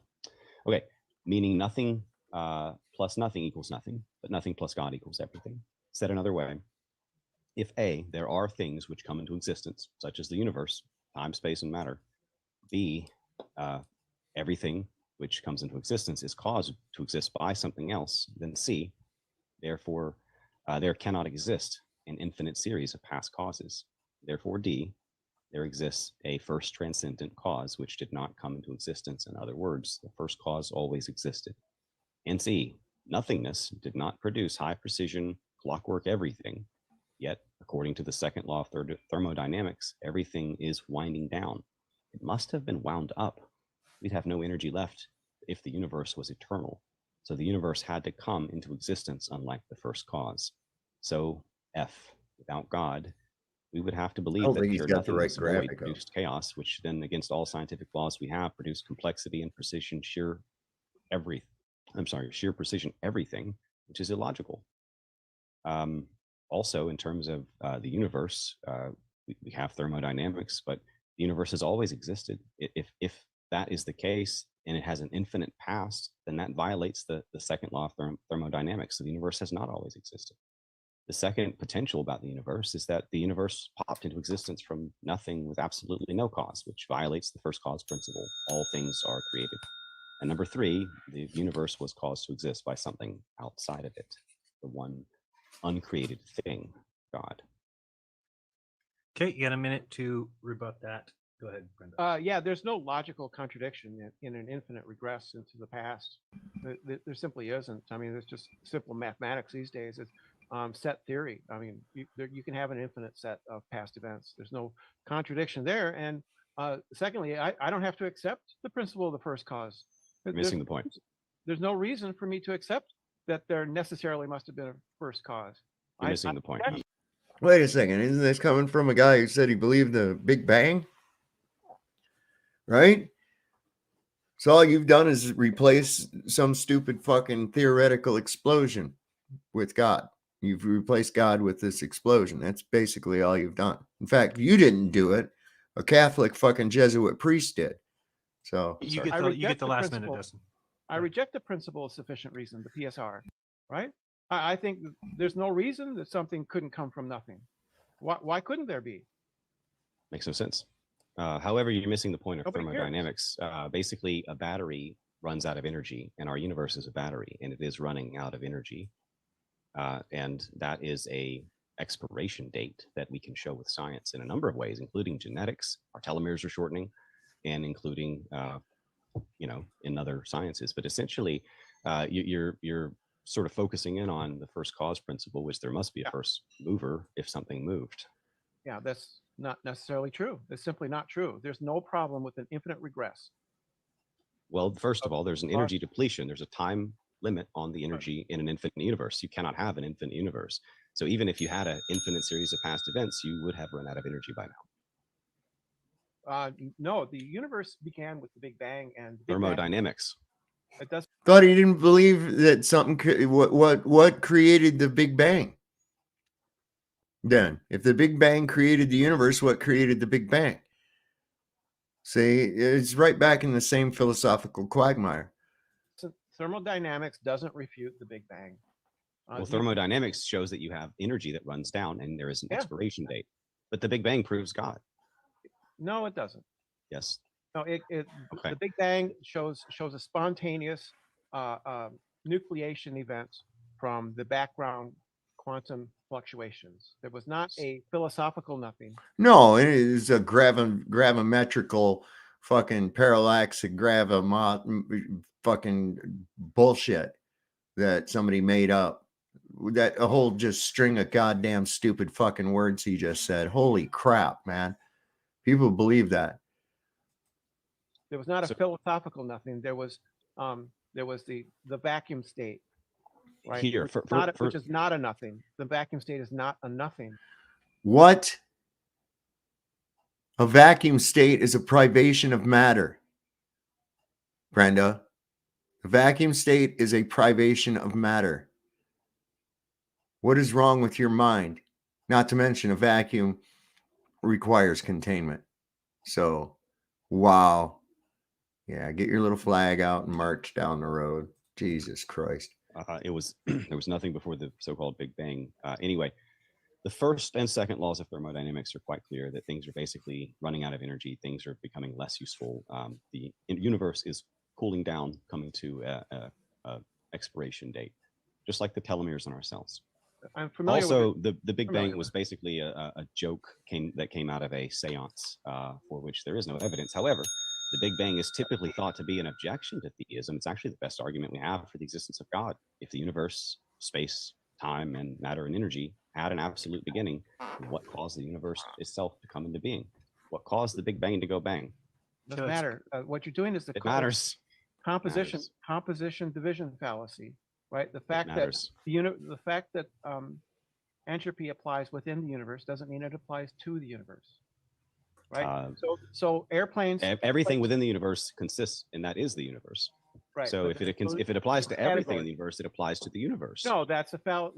In the same way that if it applies to the whole organism, it applies to the person. No, that's a fallacy. That's the composition division fallacy. That's not a fallacy. Airplanes can fly across the Atlantic, but the airplane seats cannot fly across the Atlantic.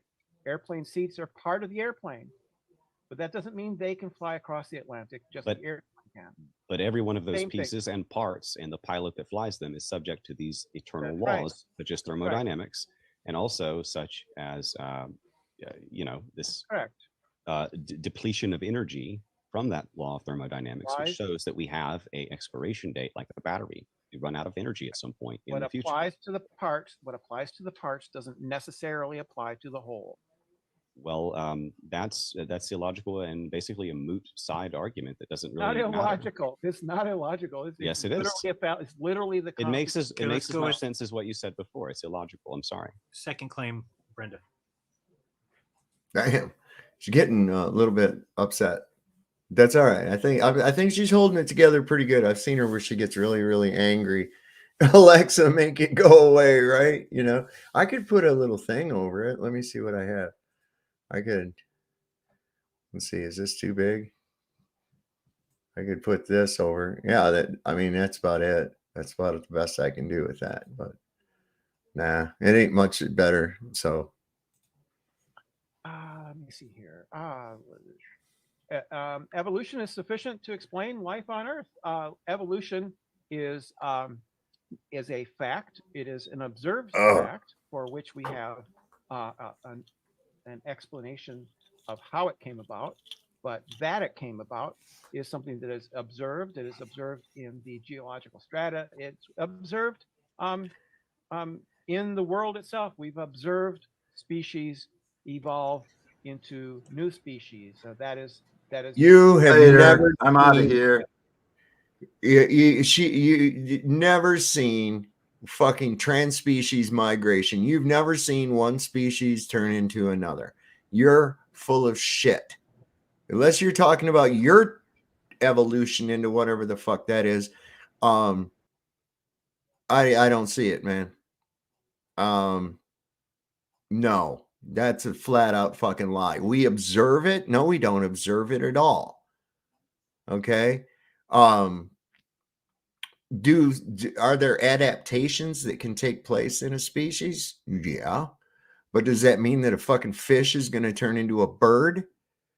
I mean, where's the fucking monkey fish? That's what I want to see. For Christ's sake, y'all. It's basically changes in allele frequency over time are what explain what explains how species come to be. And so evolution is sufficient to explain life. It used to be that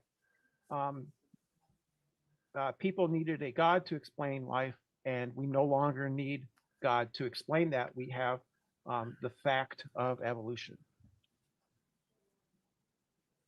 Man, if I'm with him, I'm like, where the fuck do I start with that menagerie of bullshit? Holy crap.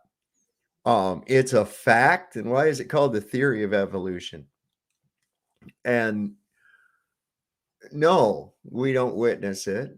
It's not a fact. It doesn't explain anything. And once again, we're right back at the beginning of this. So that we all have a common ancestor of a fucking amoeba, right? Now we have to come to the how did complex organist systems ever survive to come together to form another organism? It doesn't make any sense. None of it. Not one little bit of it. But they want to buy it because there again, they can take away from the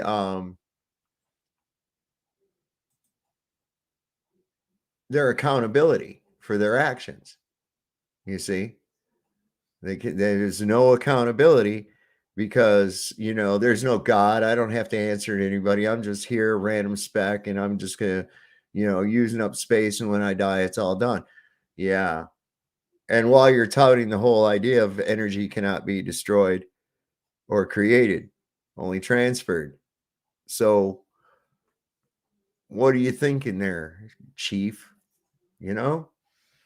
If evolution were enough to convince people to remain, if you actually test it and if it actually held up, it's like Swiss cheese. But if it were enough, then I would still be an atheist because I used to believe in evolution until I tested it. In fact, the truth is the matter is they have zero missing links from any species. All they have is adaptations within kinds. They do not ever have one kind turning into another kind, ever. There should be billions and billions of monkey men somewhere, but they can't find a single one. But we do find millions or billions of monkey bones and millions of billions of man bones, but no monkey man bones anywhere. No such thing as monkey man. There's no such thing as monkey man. Because there are no missing links because evolution is debunked. No, there's no such. You're just not understanding evolution. It doesn't predict that there are monkey men. We didn't come from monkeys. We are apes. We are not. Says that we did. You might be an ape. We are apes. We are not monkeys. No, you're an ape. Ape men. Either way, there's no Planet of the Apes happening anywhere around here. This is science. This is science, and the words have meanings, right? There's no such thing as kind. That's not a scientific. That's a biblical term, but that is the actual facts of the science. No, that's the actual observable science. Yes. No, there's no such thing as kind. There are kinds. Families. There are species, family, genera, phyla, and kingdoms. Right. There are kinds. There are no. You never see a cat turn into a dog. You never see a ape or a monkey turn into a man ever. There's zero evidence for it. That's not the claim of evolution. Zero missing links. That is the claim of evolution. There's thousands. Where are the in between? The so-called missing links, where the in-between species. There are thousands of them. Darwin himself. You have no trans-species fossils. I'm sorry. And there again, show me the fucking monkey fish. Said that if you could not find these bones, then Darwin was 165 years ago. That destroyed his entire theory. A prime example would probably be Archaeopteryx, which is a progenitor of birds on Earth. It's part dinosaur, part bird, but there are plenty of others from the progenitors of whales, from land animals. I'm sharing screen, by the way. There's plenty of it, and we've observed evolution in the laboratory. Yes, we have. We've never observed evolution in the laboratory. But just is all you have. Show us. Show us where you've observed evolution in the library. It's the laboratory. Show us the missing link. I'm sorry, but you have none. We have dozens of them. Show we us. Have Homo habilis. We have Homo habilis. You have things like Lucy, which were faked. Lucy was not fake. Yes, it was. He was absolutely fake. You have to prove those claims, and that's not true. They've been proven. Skeletons. Lucy was debunked publicly. It was very embarrassing. No, it wasn't. That's yes. You can. So was the Piltdown man and other things. I stand by these claims. I think that we can have an individual debate around them if you like. Piltdown man was another fake. Basically, you have a long line of atheists and Satanists trying to push this idea, going so far as to claim. You need to give evidence. Evidences. You can't just say things. You have. You're just saying things, and I'm telling you, you have zero actual evidences for them. The evidence is copious. There are thousands of fossils that demonstrate a linear heritage. Share screen and show us one. Show us one thing turning into another thing. I told you, Archaeopteryx is midway between. Yeah, but you're just saying that, Brenda. Show us. And then show us your proof that it's actually what you say it is. Good fucking God. Between dinosaurs and modern birds. No, it's not. Okay. Isn't a response. Modern birds are about this big, and dinosaurs are the size of a car. So do you have one half that's gigantic with a tiny little head like Johnny Bravo? Many dinosaurs were quite small. That's just not true. You don't know what you're talking about.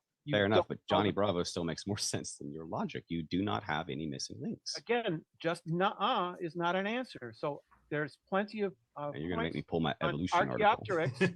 Points of Archaeopteryx is midway between dinosaurs and modern birds. And what's your evidence of that? Because of its appearance, how do you know it was just a fucking bird? Man, what the fuck is wrong with this? Well, I'm not even gonna. That's a dumb question to ask. I mean, there's lots of evidence. Many of the dinosaurs were feathered. Yeah. I love to actually talk about dinosaurs. I would like to share my screen if possible. It'd be a good debate, though. Dinosaur debate. So let's do the dinosaur thing. Most of the dinosaurs that we have found also found young, gooey, fleshy blood bones because they're actually Okay, young. let's hold off on and that. we can False. prove That's hold on. over That's 14 hold on. different species. Mary, Hold on. Mary has said that's false. Mary herself said that's Mary's a wrong. liar then. No, she was the one that found that. That's Dr. her. Mark Armitage and others who were fired by Cal State found it, and they stand by it. 14 different species with young, bloody, 6,000 or less years old parts. Dinosaurs prove let's go to the next. absolutely a non-evolutionary. You can make that as one of your claims if you want. Perspective. You need to show a juried paper and not. I don't have to know fact. jury paper, nothing. Fake science because uses you don't have 99.9% of so-called science is not peer-reviewed science. Mary We should know that as Schweitzer, well. Brenda, second Mary claim. Schweitzer debunked those claims that they actually found soft tissue. They did not. No, one person cannot debunk all of these other people's evidences. She and was the one. They who have. They discovered still it. stand by it. No, Yes. not the only one. Mary- Okay, Brenda, your second Dr. claim. Mark Armitage stands by it, for I example. can't hear you, Jaron. Second claim. We can come back to that. That's wasn't part of the claim. We shouldn't even be talking about it. Oh, okay. He's like, thank God, I don't have a fucking leg to stand on. Whew. The Big Bang is sufficient to explain all of reality. Yes, the previous one was evolution can explain life on Earth.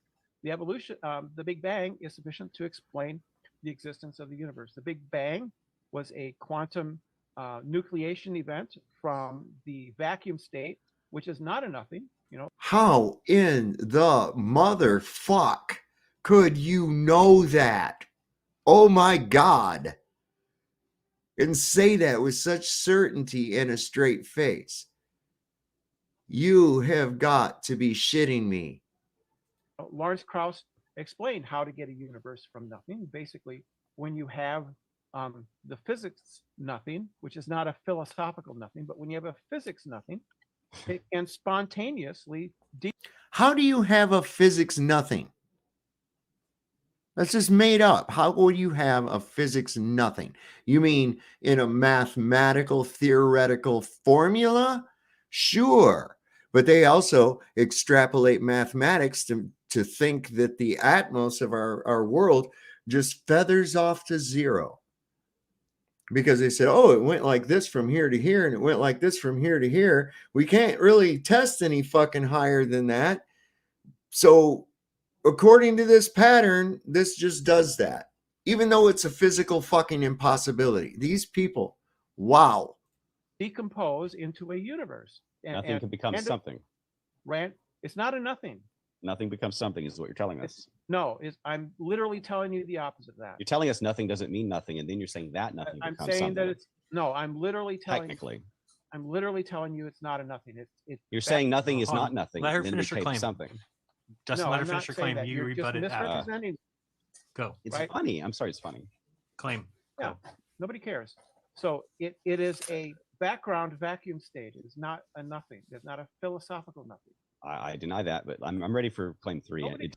If one of my moderators would find a cute puppy or kitten video to put up the link so that Elaine Freedom doesn't have to think that there's loosh. We're just reacting to this and watching it. It's not loosh. Relax. Here's what you denied. I muted him. Go ahead. About your denial. You got still a minute. Go ahead. Why did I get a bell there? Go ahead. You can finish your claim. What's the bell for? I don't know why it went off. You still have a minute left. What the heck? Oh, okay. Yeah, it's simply Lawrence Krauss went through this, and it's a very good argument, right? And he's not talking about the philosophical nothing. He made that very clear in his book, right? It is a background vacuum state in which is in constant quantum state of flux, and you can get a quantum fluctuation that could create an entire universe. Right? That is within the rules of physics as we know them. That's not adhering to any physics whatsoever. That adheres to what's called theoretical physics, okay? And what theoretical astrophysics is pure fucking imagination, okay? It's all bahooey and fucking twiddle twaddle wrapped up with a bunch of skull fuckery. Man, that's what you got there. Right? So it is not a philosophical nothing, the complete absence of everything. It is the quantum state where, due to Heisenberg's uncertainty principle, everything is another quackpot fucking formula. Is fluctuating, but nothing is really, it's not a universe at that point. And then at some point, there was a what's called a quantum nucleation event, in which began the inflationary period, followed by the Big Bang. Okay, now you can unmute and Cool get a story. minute to rebut. Okay, that was nonsense. I'm going to really tear into this on my claim 3, but not right. No, not absolutely not right. You can't have nothing that's somehow something that then turns into sheer precision and everything in a Big Bang that has no banger. Makes no sense whatsoever. And just because you say nothing does not mean nothing, because some scientist said so, doesn't prove anything either. In fact, the Big Bang remains evidence, if in fact it exists at all, of a creator who created that Big Bang to begin with, who is beyond and above that. However, I'm ready for claim 3 because it basically goes through evolution badly. Okay, we've got your claim number 3, right? That's where we're at. You, Son, I agree. Let's have us a little fucking toke break. Why not, right? Wow. So this is kind of a little bit of a freak show. I don't know, but that nonsense about okay, so nothing doesn't really mean nothing. And in a quantum imaginative state of some guy that wrote this shit down based on an acid trip, we have decided that he must be true because somebody said that, hey, write that in a book and we'll publish it. All right. So, yeah, nothing is not necessarily nothing, and nothing for some reason blew up and turned into everything. And we know this because this guy wrote down a formula. That's what we got, man. That's it. What a bunch of bahooey, man. I'm bringing that into the lexicon. People feel free to use that. Bahooey. Somebody tells you some bullshit, just look at them and go, bahooey. You know? That's where I'm at with this shit. Go first. Go ahead. I think it's funny. Claim is ready. Cracks me up. People believe this. Some stuff around here. All right. You share logic. Okay. Logic argument number 2. Precision everything. The universe is exquisitely fine-tuned. This cannot be explained by sheer chance. The argument number 1, the fine-tuning of the universe is either due to physical necessity, chance, or design. Number 2, the fine-tuning of the universe, whether you have a Big Bang or not, is not due to physical necessity or chance, which is beyond mathematically impossible. So the conclusion, therefore, the fine-tuning of the universe is due to design. Sheer nothingness did not turn into high precision everything. Irreducible complexity further confirms this. Therefore, the universe has a transcendent cause. So we're going to go into biogenesis. Where did life come from? Just like a Big Bang, it doesn't make sense without a creator. Spontaneous generation arising to evolution has been debunked. We have no creating life from non-life experiments anywhere ever that have been successful. We now come to the question of life itself. What does science say about the creation of life? All scientific evidence points to the fact that life comes only from life. The naturalistic claim is that the first one-cell organism was spontaneously generated, yet scientists have no explanation as to how this could happen. Even the simplest known type of cell was so incredibly, irreducibly complex that to believe that the first cell just happened is an article of immense faith. There is no scientific evidence that life can be produced from non-life. It's like blending a grandfather clock with an iPhone and waiting for the parts to assemble themselves into working machines. The notion demands that we imagine pond scum becoming fish dogs crawling out of the sea with working parts of fish and dog, which they would be stuck with for a few million years until they finally faded out as the new genetics slowly changed. How long would it take Flipper to become paw, or to become wing, or to become scale?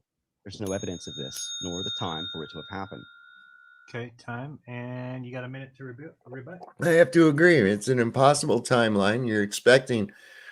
You can't just mix fucking shit together, and it's not going to work. And I would, and like I said, you don't see any transitional species. They go, oh, look, here we found this great big skeleton that's larger than today's birds, and it seems to be somewhat like a bird, you know? There was a really bizarre bird around up till the 18th century or the 19th century, and it was called the dodo bird. They were hunted to extinction, but they were very bizarre, right? If we'd gone generations, which we're coming on to now, that there's people alive now that don't even know that bird even existed. What would happen if they find a fossil of that bird later? They say, oh, look, we found a transition species between, and it's like, no, you didn't. You just found a type of bird that went extinct, man. Come on. They really want to float this shit. And what we're finding out too, Darwin's old man, his dad was trying to float this fucking monkey man story before he ever went to the Galapagos or anything else. So yeah, be careful. This shit, and they'll tell you, yeah, it's science, but look at the non-science that's behind that. Okay. The biggest evidence, okay, and proof that Brenda has of this fucking entire thing they call the Big Bang is a theory based on a mathematical construct. And I might add that it was a mathematical construct created around a result that they wanted. So this is a bunch of shit that they do, and this is the best they can do with it. I mean, it's sickening. So am I responding to the fine-tuning argument or to your abiogenesis argument? Both. Seems kind of weaselly to sneak into that way. The fine-tuning is based on a statistical sample of 1 from which we can deduce nothing. In order to know that this universe necessarily could have had these other values, you would have to have a sample of universes from which you could deduce that this universe was extremely likely. You don't know that. You don't, and besides God's omnipotence, we would have to test other fantasies in order to prove this fantasy. I agree. Can make a life permitting universe in any universe. God is omnipotent, so he could, if the universe consisted of just electrons, God could make those electrons, give those electrons consciousness. He could make life in that universe. There isn't any universe that could not be life permitting under the thesis that God exists and is omnipotent, right? So it's just a specious argument, right? Why? I just told you why. Doesn't make any sense. Because God could make any universe life permitting. Therefore, irreducible complexity, and also the fact that evolution is debunked somehow. No such thing as irreducible. No, yes, there is, and what you said makes no sense. And irreducible complexity means you cannot get basically pond scum forming into anything. It makes no sense. Cells don't just come together. That's begging the question, and there is no such thing in science. It's promoted by creationists, but it is not an actual thing in science called irreducible. It isn't. Science is not something that you have a monopoly on. Science is something that anyone can engage in through the scientific method. When it comes, this is a quote from George Wald, Origin of Life in the Scientific American. When it comes to the origin of life, we have only 2 possibilities as to how life arose. One is spontaneous generation arising to evolution. The other is a supernatural creative act of God. There is no third possibility. Spontaneous generation was scientifically disproved 100 years ago by Louis Pasteur, Spallanzani, Reddy, and others. He's citing actual scientists who give you the actual scientists who's saying that they disproved your theory of spontaneous generation, life from non-life coming out of nowhere. And also, like I said, irreducible complexity. You cannot get a high precision iPhone from moving parts on the ground. This is just an argument from authority. You cherry picked an expert, right? That's all you did is you. I think anyone can understand this concept. Right, anybody can understand it. That you looked for somebody who would validate your presupposition, right? And you quote them. That's not how. This is an opponent, a scientist. He's admitting it, although he denies creation. Oh, one of my guys? Holy shit. No, tell me it's not so. There's a thumbnail for you, right? No, you cherry picked him for the result that you wanted. Is it? Well, here's what he says after that. That leads us scientifically to only one possibility.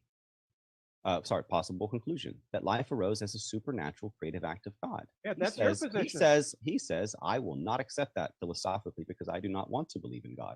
Therefore, I choose to believe in that which I know is scientifically impossible, spontaneous generation arising to evolution. So like you, he denies what he sees in front of him, the actual evidence, the actual science, because he doesn't want to. You're citing him as evidence that he agrees with you. Yeah, you're citing him as evidence. You looked for Scientific American. You like science. This is a science. This is not science. This is somebody's opinion. In the Scientific American. It doesn't make it science. Well, they write about science. Okay, your third claim. Because somebody wrote a letter into Scientific American doesn't mean anything. Okay, but he was right in his letter that they did in fact these specific scientists debunk spontaneous generation. It's just an argument from authority. That's all. He cited specific scientists. He's giving you examples. It doesn't matter. It doesn't matter. It's still an argument from authority. You're saying not with examples. Brenda, go ahead. You're on your third. Said the things that I like, claim. And therefore it's right. This is where we get he stuck. agrees with you. We're just going back and forth now. We're just stuck. Man, I mean, if I made that ugly of a chick, I would be a dude, man. For real. I'm sorry. That's just not very convincing at all.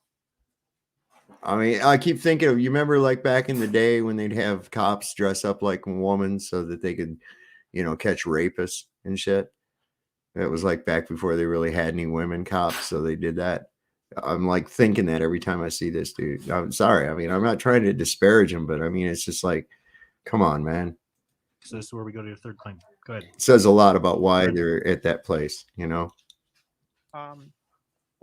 I'm sorry. Let me see here. Where did that go? I did not touch it. I was speaking to myself. All right.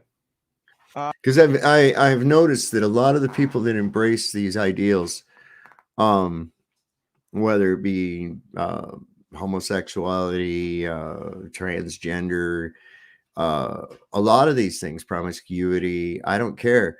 They are usually atheist, you see. And I'm like, why is that? And I've thought about this over my lifetime. I'm like, why is that? And I think it is on a subconscious level. It's accountability. It's like the little kid covering up their eyes saying, oh, you can't see me now because I can't see you. You see, like if I don't see you, you can't see me, right? I'll just deny your existence. And it's like, but it scares the shit out of them. Like this scientist that he quoted, when a realization that they're wrong. And so they just choose to put their head in the sand and not look at it. You see, that's kind of scary. I mean, not to me. I mean, it should be kind of scary to somebody if they come to a realization of themselves that that's exactly what they're doing.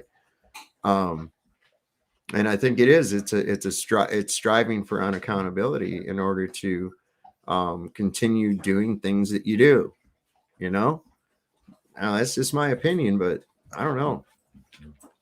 I'm just saying. I'm just like, I would definitely. I don't know, man. I don't even know what their goal is. When they do this, is it really? Are they trying to actually convince people, or just themselves that they're actually a woman, or when a man does it, or when a woman becomes like to be a man? I mean, I've seen some instances where it's convincing enough, but a lot of times it's like immediately it's like, you're just doing that for you, right? It has to be. I don't know, man. Has anyone seen the duct tape? Right. I don't know. It's just kind of, I think it's interesting. I just wonder what's going on with somebody when they're like, oh, I want to do that. Surely somebody took them aside and said, hey, man, is everything all right? What the fuck? I don't know. So a different one of time. the arguments that theists like to put up is to claim that they can argue from logical principles that God exists, and this is false. Logic is a language created by humans to describe the universe, and you cannot deduce without begging the question, without circular reasoning. That's not what logic is. Logic is a successive train of ideas or thoughts that are put into a cohesive idea. By the straightest route, so to speak. It's not just this, oh, we did that so that we could have science and just make up shit. Reasoning that God exists because of some, I don't know if this is a position that you actually hold. I just thought it would be a position I could put in there. They're called presuppositionalists, and presuppositionalism, as detailed by William Lane Craig, is a logical howler, right? So you can't presuppose that God exists in order to prove that God exists. What I find It sounds like you do a lot of appeal to authority with these like opinions that actually have no basis to that we cannot demonstrate. However, I think it's postmodernist nonsense that they teach in schools these days. I don't blame you for holding it because all the kids now believe it. But basically, postmodernists don't believe in objective reality. Therefore, everything is subjective. I believe in objective reality. You don't know what I absolutely believe in objective reality. No, I'm talking about logic, and I'm talking about I'm talking about logic as well. Another thing that kind of concerning, I think, too, is if you don't know what Sanpaku is, Sanpanku, look that up. And I mean, I'm seeing that here. And I don't know. I've started, Renee Bernays showed me some shit about that, and I've been looking into it a little bit, and I'm starting to see it holding some merit, you know. So I don't know if y'all know anything about it. Take a look. You're telling us we cannot actually know truth because truth would confuse us, essentially, and that makes no sense. That's not what I'm saying. That's not what I'm saying. Yes, it is. You're saying we cannot have objective truth. No, that's not what I said. Listen to my words. It is the argument put forward by some theists, and I don't know if it's you, but I assumed it might be. That's called presuppositionalism. They presuppose that God exists in order to prove that God exists. And I cited William Lane Craig as an authority in this area as saying that that is a logical howler, which is true.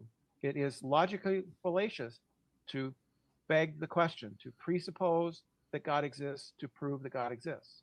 Well, if you were using... You mean like when I say, give me a demonstration of a gas pressure system with no containment, and you say, the Earth? And I say, yeah, that's the very thing in question. Can you reproduce that? You see, that's the same thing, Brenda, Brandon, whatever. The question somehow, does God exist? To therefore prove that God exists, that would not be evidence or proof that God exists. So for me as an atheist who wanted to believe that God was not real back then I did not seek trying to prove the point that God was real. I sought evidence that he was not real, and therefore I had to actually convince myself slowly, and it took some time for me to come to grips with those evidences, such as biblical flat earth.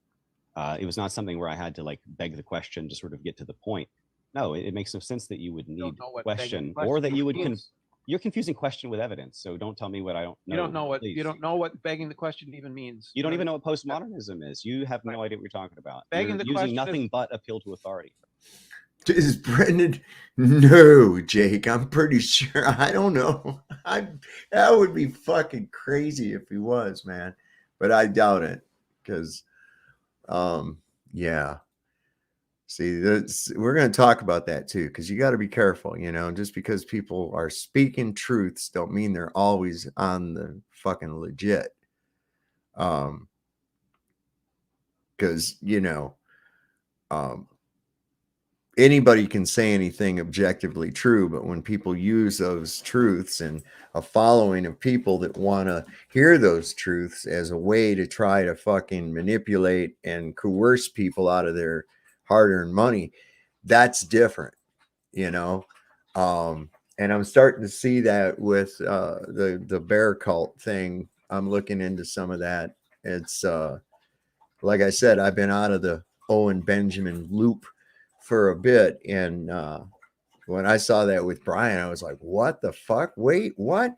He's arguing for statism? I mean, that blew me away at the first. You know, I was like, you got to be shitting me.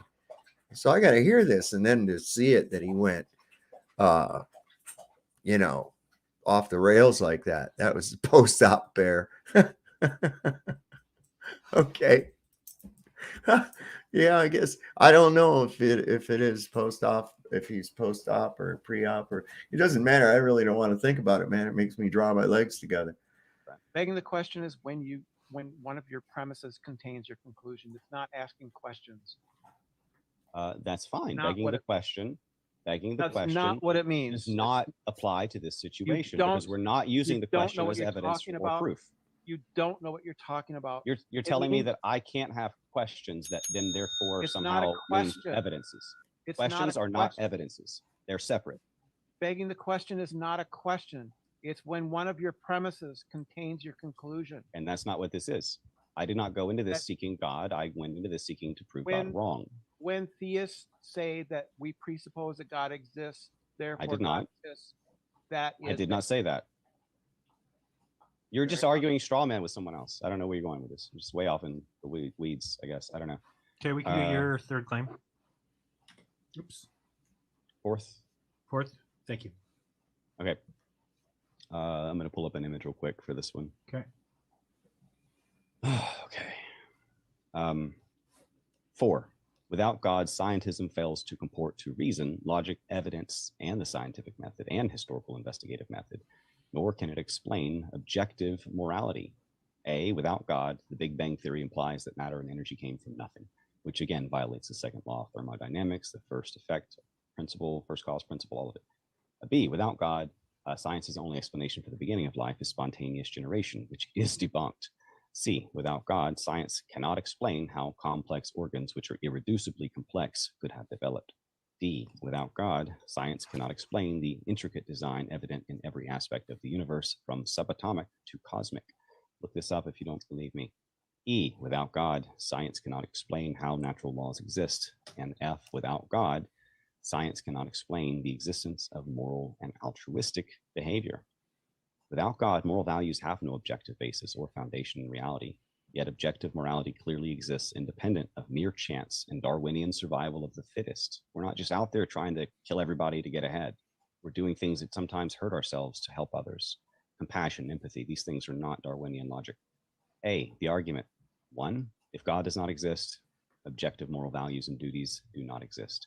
C, objective moral values and duties do exist, therefore God exists. Okay, Brenda, you got a minute? Before he goes, I just wanted to say Brenda looks really stressed while he's talking. I mean, he looks really stressed when he's talking. He keeps, like it's upsetting him. It's really upsetting him. Okay, so you don't know what, you're another one that doesn't know what scientism is. Scientism isn't science, and scientism isn't the science that I don't like or that disagrees with my pet religion. Scientism is the opinion that science is the only way to have truths about the world, and I don't believe that. I don't believe that science is the only way to have truth. It is simply one method of determining truth. It is not the only way, but many of damn you, Jake. of these third tier apologists like to argue that scientism and it's just a label that they toss onto any science that they don't like as a way of like smearing science, but that's just not how the philosophy of science works. Scientism is the proposition that science is the only means of determining truth, and it is not, and I do not accept it. Nevertheless, I can accept that science is a means of determining the truth. And by doing so, we know, for instance, that there are good reasons to believe in abiogenesis, that life could have arisen from spontaneous chemical reduction action processes in the early time of the Earth in a reducing atmosphere. That could have happened, and experiments have. Wait a second. It could have happened. Experiments are going to show us up several methods by which life could have arisen. We don't have a definitive explanation, but it is plausible that life could have arose by chance. And evolution, again, you don't. Well, why don't you just go ahead if you know what everything was in this condition when life first began, right? So you just recreate those conditions, all right? And then whatever element you think it was that was the catalyst for the first spark of life, have at it, man. Do it. What the fuck is this? It's all just a bunch of papers and shit. And people saying, well, I think it might have happened like this. Yeah, that sounds plausible. This could happen because so-and-so said, and a couple other people that I agree with went ahead and said it too. So yeah, okay. Jiminy crickets, man.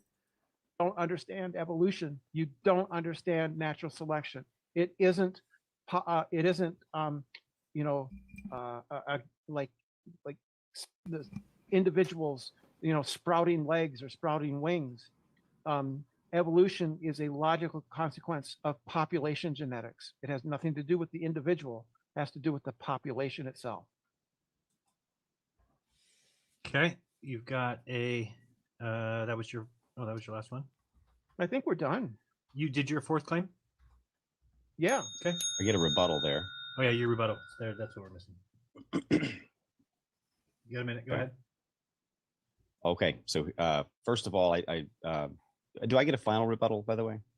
Yeah, you get a closing. Okay. And you still have an So open conversation. First of all, sorry, what? You'll have an open conversation after this for 15 minutes. Yeah. Okay.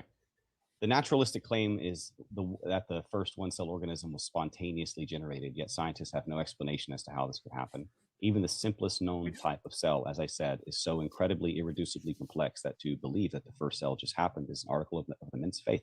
They still cannot show any biogenesis. Remember, from life, nothing, right? Or from nothing, life. They would have to show that. They cannot show that. There's no scientific evidence that life can be produced from non-life. It's like blending a grandfather clock and an iPhone and waiting for the parts to assemble themselves into working machines. Again, the notion demands that we imagine pond scum becoming fish dogs crawling out of the sea with working parts of fish and dog, which would be stuck with a few million years until they finally faded out as the new genetics slowly changed. Yeah, that just shows that you have idea. I would like to mute no them. idea what you're talking so about. if life You want your comes 2 minutes, only you from said? life, I know he's losing his fucking mind over it, man. It's like throwing holy water on a demon. I see that a lot with people, and it's like they can't fucking handle it. It's like, just relax, man. These Globers act the same way. They get utterly just like, no, don't talk like that, you blasphemer. I'm like, man, you need to get out of your fucking head a little bit, man. I'd like to mute them and finish. I have a minute left or so. So Well, if you have a life minute. comes You want to only take your from 2 life- minutes because your minute's up, but I can mute her. and Let, give you let 2 me minutes. use it. Yeah, I didn't get Okay, there the you full go. time. I was talking at the beginning. You got 2 minutes. Okay. So if life comes only from life, what life was the first cause of life? Could it be anything but God? Science has proposed an alternative to the existence of God, the theory of evolution. According to this theory, life began with a simple cell. Over millions of years, life forms gradually increased in complexity and diversified until the variety of life we have evolved today. This theory conveniently uses examples of changes within species, microevolution or adaptation within kinds, to postulate that over a long period of time they can't prove exists. Such changes can occur to create completely new species, or macroevolution. However, there is no evidence that the large-scale differences we see in life today could have resulted from genetic mutations, and much to the contrary. Actually, the very existence of the amazing genetic code is evidence of a supremely intelligent creator, Yahweh, whose name is literally numerically written on every cell in our body, ATCG, over and over and over in our polynucleotide structure. But most importantly, evolution itself, even if it were real, does not solve the problem of initial biogenesis, and science is still, today, cannot show you any examples of creating life from nothing. Yep. Yeah, we literally can. Did that motherfucker turn green or something, man? What happened there, man? The dude turned all green and shit. Or chick turned all green. Whatever, man. I'm not. See, this is why I don't want to play this game with these people, man. I really don't. I really don't want to play that fucking game, man. It's like I get. Can literally show that there are mechanisms which are plausible, which could have led to the evolution of life. You have no idea what you're talking Mechanisms about. that could have are not what you could show today, are it? Or are they? It's a matter of plausibility, right? I was saying you can't show today. I don't care what's theoretical in your mind, but you That's can't what show it. science is. Science is theoretical. Show us where the science proved that you can create life from nothing. Biogenesis, prove it. Okay, well, we're getting into the open conversation here. I'm going to give you 15 minutes. Do not talk over each other. I was really expecting him to jump into that. Well, science doesn't prove things. They always say that because of this Feynman guy, right? And I'm like, you know what? I don't accept that. I don't accept that. Just because some person said that fucking shit doesn't make it true. Science does prove things, because if you disprove something, you've proven something else, haven't you? If I prove that something is not possible, I've proven something, haven't I? So that's a load of horse shit, and it's a cop out that these fucking satanic bastards use every time they get cornered into backed into the corner. Every fucking time. Each other. I will be listening, but really it should just be a back and forth, try and have a good conversation, try and get somewhere, see if we can get something going. And everybody watching, this is your chance. If you want to send in any super chats before the end, we've got the 3-minute close. Oh, she went back to human color. And you can send a super chat or a Rockman chat. Go ahead. You're up. So far, I've not heard of any good reasons why I ought to believe in God at all. Your morality is simply obedience to a deity, and I don't see how that's immoral. That doesn't seem moral to me. You have no clue at all about evolution, astronomy, physics, or any of these other areas. You simply don't understand them, and you misrepresent them consistently. You misrepresent abiogenesis. You misrepresent evolution. All of these things, you have no understanding of them. You have these fantastical straw man versions of the sciences and of logic and philosophy, and with no understanding of them. And so, in addition, I see no evidence for why I ought to adopt belief in your God, because you just offered no evidence for it. You have no evidence for this dome. There is no dome. You can't show there's a dome. Nobody has ever shown there's a dome. Wait a second. How do you explain gas pressure without containment? Just because you listen, anybody ever see a bird fly into a window, break its neck and die? Anybody ever seen that? I'm sure people have. You ever seen somebody walk into a glass door before? Right? They didn't see it. Why? Because it was fucking transparent. In neither of those instances did the bird or the man have the desire to walk into an obstacle or fly into an obstacle. I can guarantee you that. Okay. It's against your very initial survival mode, right? So the bird's flying along and says, hey, I think I'll go into this building. And he doesn't realize that there's a barrier there. And why doesn't he realize that? Because it's fucking transparent, Brenda. Okay. So let's entertain that for a moment. I'm just going to go out on a limb and say it's transparent. All right. Now, your turn, Brenda. Show me an air pressure system without a container. Go ahead. And since you know what begging the question is, do not use Earth or any of your imaginary fucking planets as an example. If you're going to claim gravity, I want you to also prove that air has a downward acceleration due to gravity. All right? There's where it is, and this is why the globe goes back in the fucking box it came out of before you can even put it on the shelf. I'm done. We make regular trips to Mars and to the moon. We have got craft on those. We sent craft to the comets. There's a telescope at Lagrange Point 2 that is filming the early beginnings of the universe. All of you can't tell distances with a fucking telescope, you numpty. Holy sheep shit. You're presuming these distances and that light travels at some goddamn speed and shit. It's all a bunch of theoretical nonsense. But as long as it helps keep you from having to be accountable for yourself, then I guess it's okay, right? These things go against your claims of that we live in this bubble encased in water. And there's what material could possibly hold all of that water? That's not why the sky isn't blue because there's water up there. That's not why. It's blue because of scattering, not because of it's water. It's the most absurd statement. Just so people know, when a positive electromagnetic field is introduced to nitrogen gas, it will fluoresce. There are a lot of the noble gases this will occur with. Just saying. It's often awful funny that we have daylight before we see the sunlight, and when the sun's not out, we don't see it, and it's covered with clouds. We still have daylight. And when we go above the clouds, we look and there's one little spot under the sun that's lit up. Not all the clouds, one little area. Huh. 93 million miles, huh? Okay. I've ever heard in my life. There's no physical dome. You can't show it. You never have. And nor has any flat earther ever refuted a single globe earth claim. You're incapable of doing so, and you're not capable of producing positive measured measurements of the flatness of the earth. I can show you the curve, but you can't show me the flat earth. There's no map. There's no photographs, nothing. And all you have is a very extreme fundamentalist religious cult.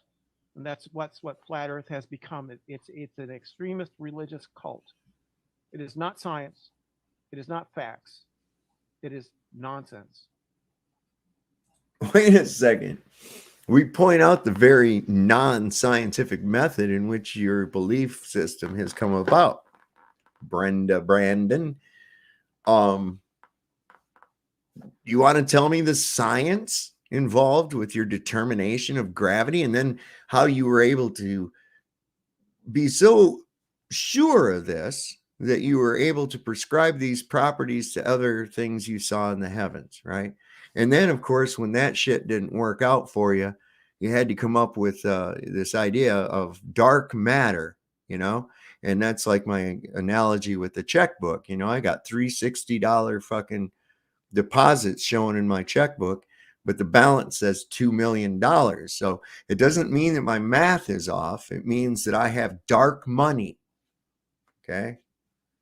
So as long as way to go full circle, Jake. No shit. We showed that like a week ago, that thing with Ross, and he come back around. That's funny as shit. Okay. You're on mute. Dustin. Okay. There you go. Okay. Where to I begin? First of all, cannot show biogenesis, life from nothing, yet claims I don't understand it. Cannot show a change in kinds, yet claims I don't understand evolution. Cannot show deep time. Claims that nothing means something other than nothing. And evolution somehow just says God doesn't exist. It says I don't understand logic. Constantly appeals to authority, yet accuses me of appealing to authority when I cite examples. Says God is wrong because these scientists say so. Logic and deductive reasoning and science and philosophy are the means by which we find truth. I think, therefore, I am led to all the science, the logic and the deductive reasoning and the Sherlock Holmes books, etc. As far as the curve, you cannot show it. You're a liar. As far as the maps that work, you can't show any that work either, because yours are the only ones that you have that close to work are based on a more or less flat Earth. Although it's stretched from a globe, they're still having to make some wonky flights to make that work. And we can absolutely show evidence for the firmament, although it's certainly not my favorite topic to try to prove. Not only do we have videos and images of them blowing up the firmament with missiles for decades when they discovered it in Antarctica after Operation Deep Freeze, we also have things like sundogs and rainbows, etc., which absolutely prove the refraction of the firmament. I can show you images if you like, or videos. I know you can. He's fallen for the reversal fallacy. I don't have to show proof of a firmament. You have to show proof that there isn't one, because nowhere in nature can an air pressure system exist without a container. There you go. Now, let's do this. Let's send up a rocket. Don't put anybody on it, right? Send it straight up. Now, since it's already traveling with the rotation of the Earth, there should be no reason for it to drift or anything else like that, or we're going to have the problem we'd have with a helicopter hovering and its destination showing up. So what we do is we shoot this thing straight up in a linear fashion, straight up, no angle of deviation whatsoever. And let's see how high it goes. That would be the way to do it. But do you think they'll actually do that? Of course not. That's why they have height restrictions, especially around Antarctica. I think it's at 13,000 feet height restriction. I don't know why, but that is there. So anyway. But they don't prove what you claim that they prove. Show us the curve first. I'd like to see that.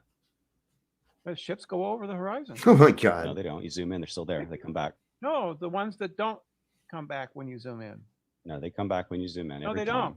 No, they don't. Yeah, they do. They don't come. The ones that have gone over the horizon don't come back when you zoom in. Yeah, they Yes, do. No. When they get too far for the focal length of the lens, you're not going to be able to pick them up anymore. But what you find out is that by the time that actually happens, where their distance is, and you're still seeing them, they should be hidden by like fucking massive amounts of curve, but they're not. So, you know, shut up, Brenda. You're full of shit. This whole thing about ships going over the curve, right? But we don't see any curve at 120,000 feet, 127,000 feet. We don't see any curve, right? But you can see a ship go over that curve that can't even be seen through the parallax effect of altitude. What the fuck, man? So that's as silly thinking that a ship can go over a curve as their thing of ships sailing off the edge. Both of them are equally as dumb. All right. So stop using. Yes, vanishing point. Exactly. And then they'll try to say, no, look here on this two-dimensional orthographic fucking geometry that I did from a third-person perspective. And it's like, so you're not taking into account the hyperbolic state of our vision, the convergence of straight line, none of that. You're just fucking doing stick men on a chalkboard. Nice. You're smart. Holy shit. Oh, they don't. There's no over the horizon. The horizon is just the limited range of your visual cortex. It's your azimuthal equidistant visual distance. Yeah. I'm sorry. The horizon is that point at which the Earth curves back on itself. And why isn't it called a curvizon then? I believe the word is derived from the word horizontal, right? Which is a line. Horizontal is a line. You could call it an arcizon, I guess, if it was really curved. But there would be no reason to call it a horizon if it was a curve. And do these idiots think that we live on a fucking paper towel tube? Like a cylinder? You ain't got no curvature going this way, but it's definitely going like that. It's definitely going like that away from you, but not this way. Too many crickets, man. Use your fucking head. Well, come on. No such thing. Show it. It obstructs your vision. Prove it. Prove it. You can zoom in and the ships come back. They don't, though. Yes, they do. I know that you can zoom in and find mountains that are supposedly over the curve. No, you can't. I'm undefeated in this topic. I've debated this topic a few times now. You can absolutely not show curve. Show us.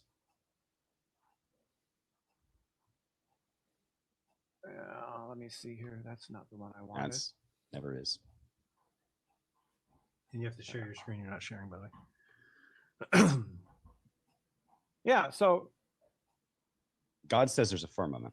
It's a physical barrier under which the attached sun, moon, and stars were placed on day 4. And they spin around us, as we can all see when we look up. No, all that Brenda has is she can't get a P900.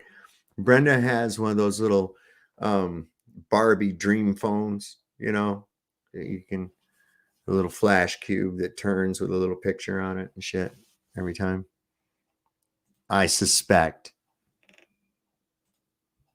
it's objectively false. No, it's not. Jaron proof to soil is always Careful true. what you click, Brenda.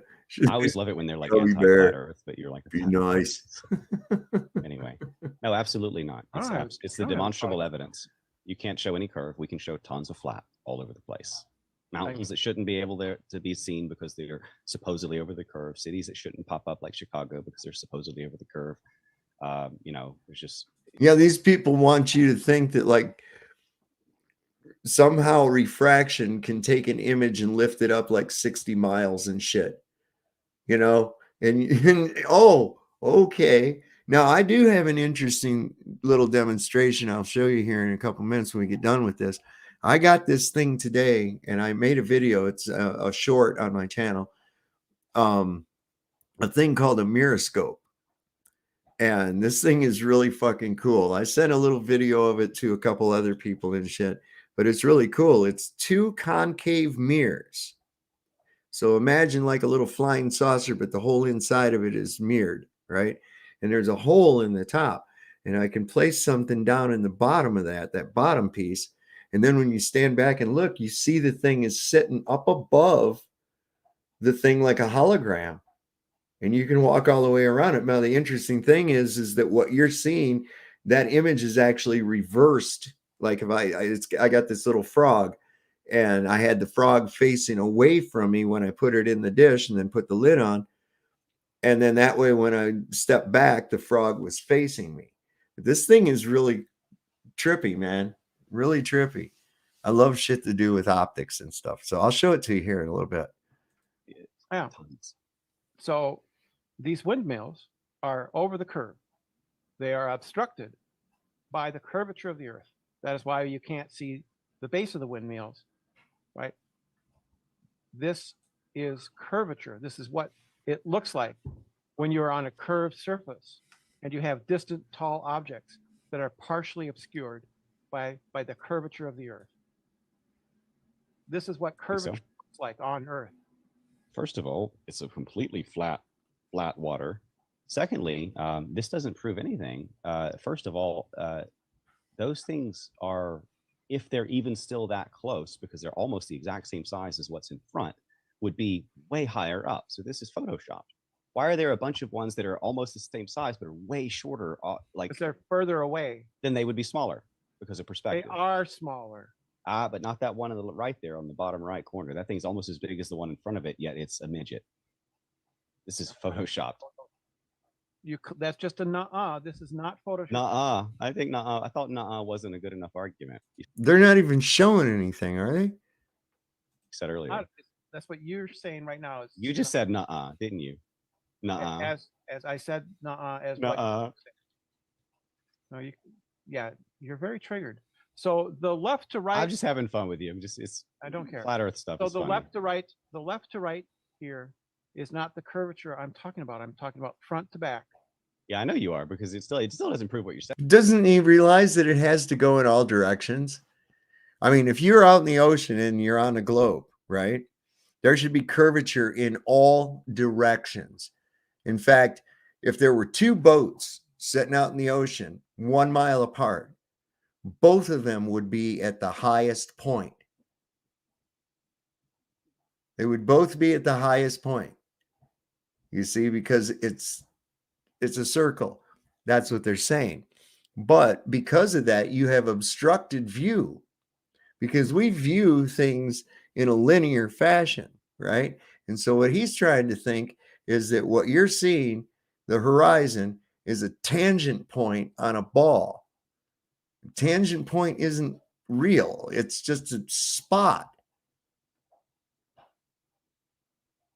Okay, tangent line. This is what he's not understanding, and you have to have that curvature would be in all directions, not just forward and then over. And that's why that confuses him. That's why he says, I'm not talking about the curvature this way. I'm talking about it this way. Saying, but like the left to right also proves my point. Where's There's no curve here. You got some photoshopped ones in the back. Where's the rest of them? Every one of them. Indeed, where is the rest of the base? Although it's almost the exact same size as the one in front of it. Where is it? So it should be the same height. What's in the way? Something is in the way. Yeah, Photoshop. I can't see through all that That's your bullshit. claim. Do you have evidence that it's Photoshop? I just showed you. I just logically deduced. I just Sherlocked your stuff, man. I just called you out. You didn't Sherlock anything.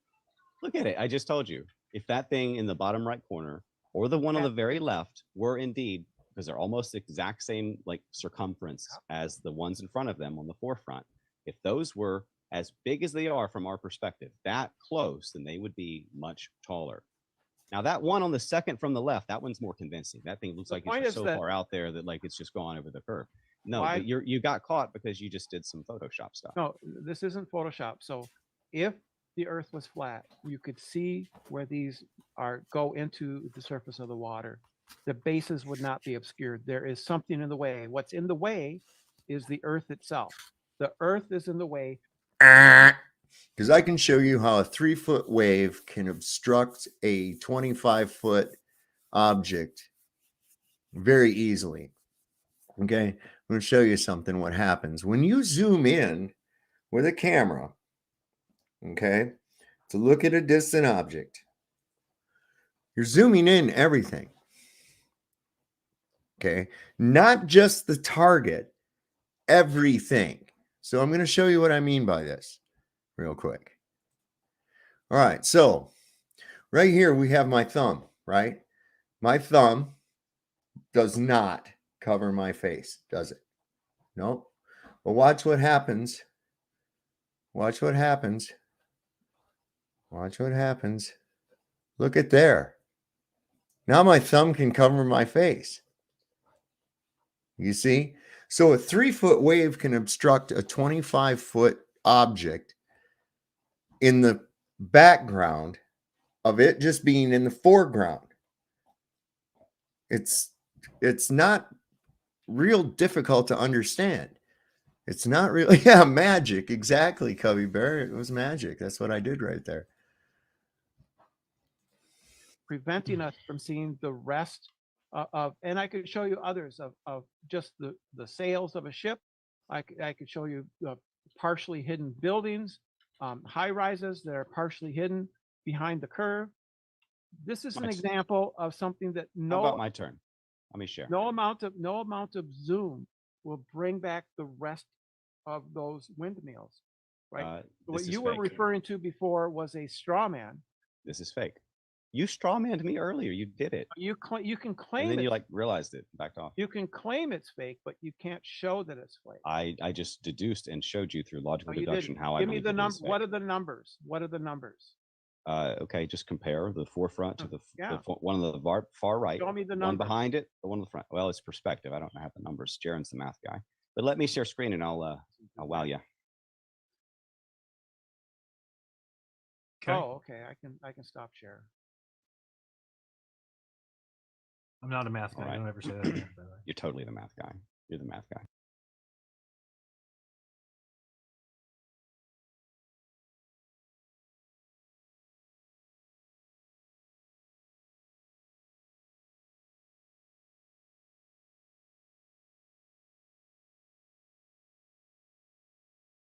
I can't do the math like you.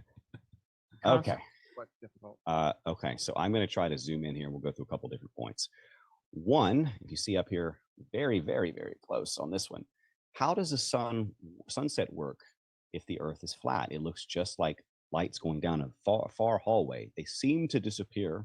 They seem to get smaller as the sun moves away due to perspective on a plane. It appears to drop down as it converges at the vanishing point. However, it does not actually vanish. That's a shrinking sun illusion.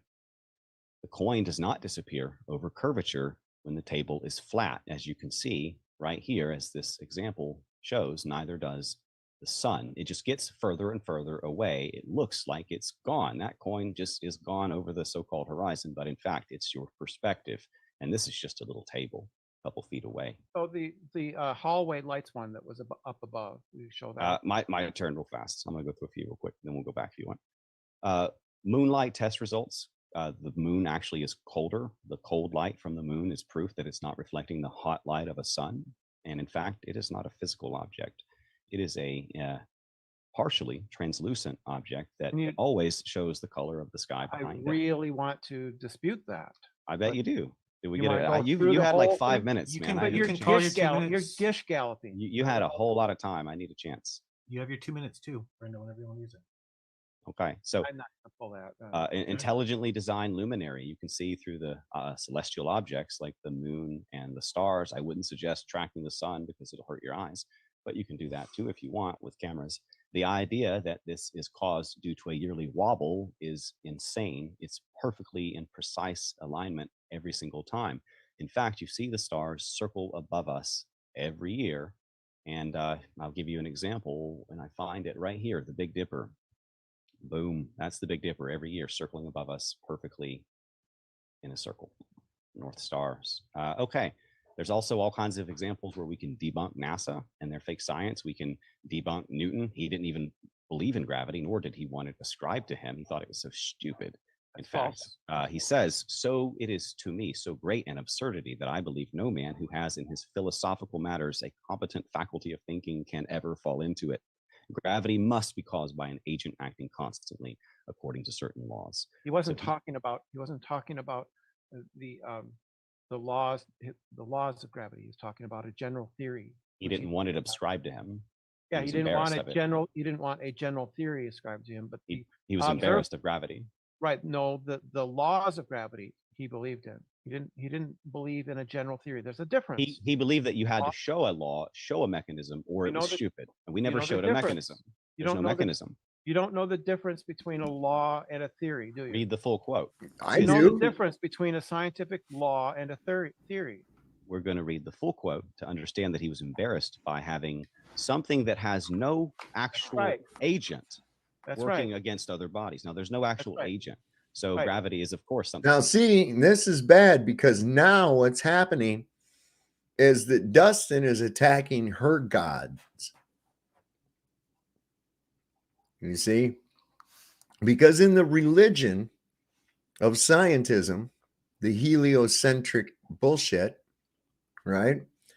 These guys like Newton and Copernicus and the rest of those are their fucking saints.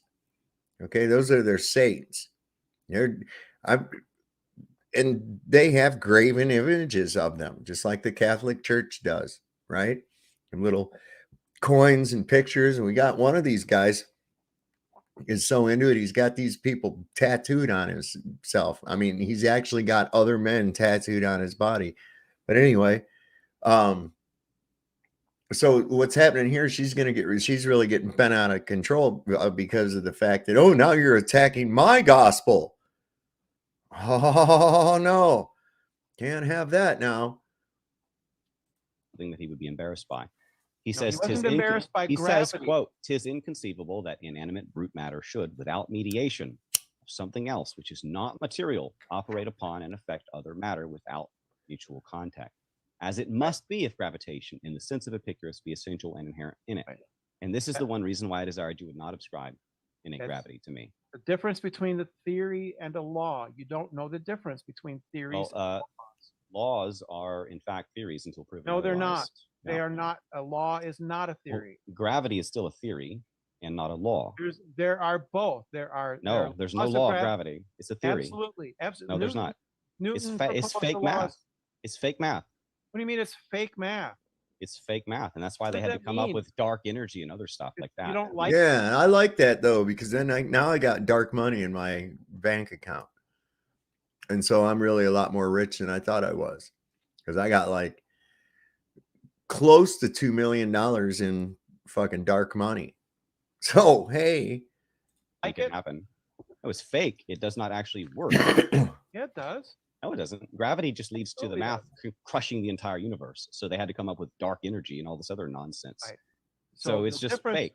Laws are based on observed regularities, which is what Newton proposed.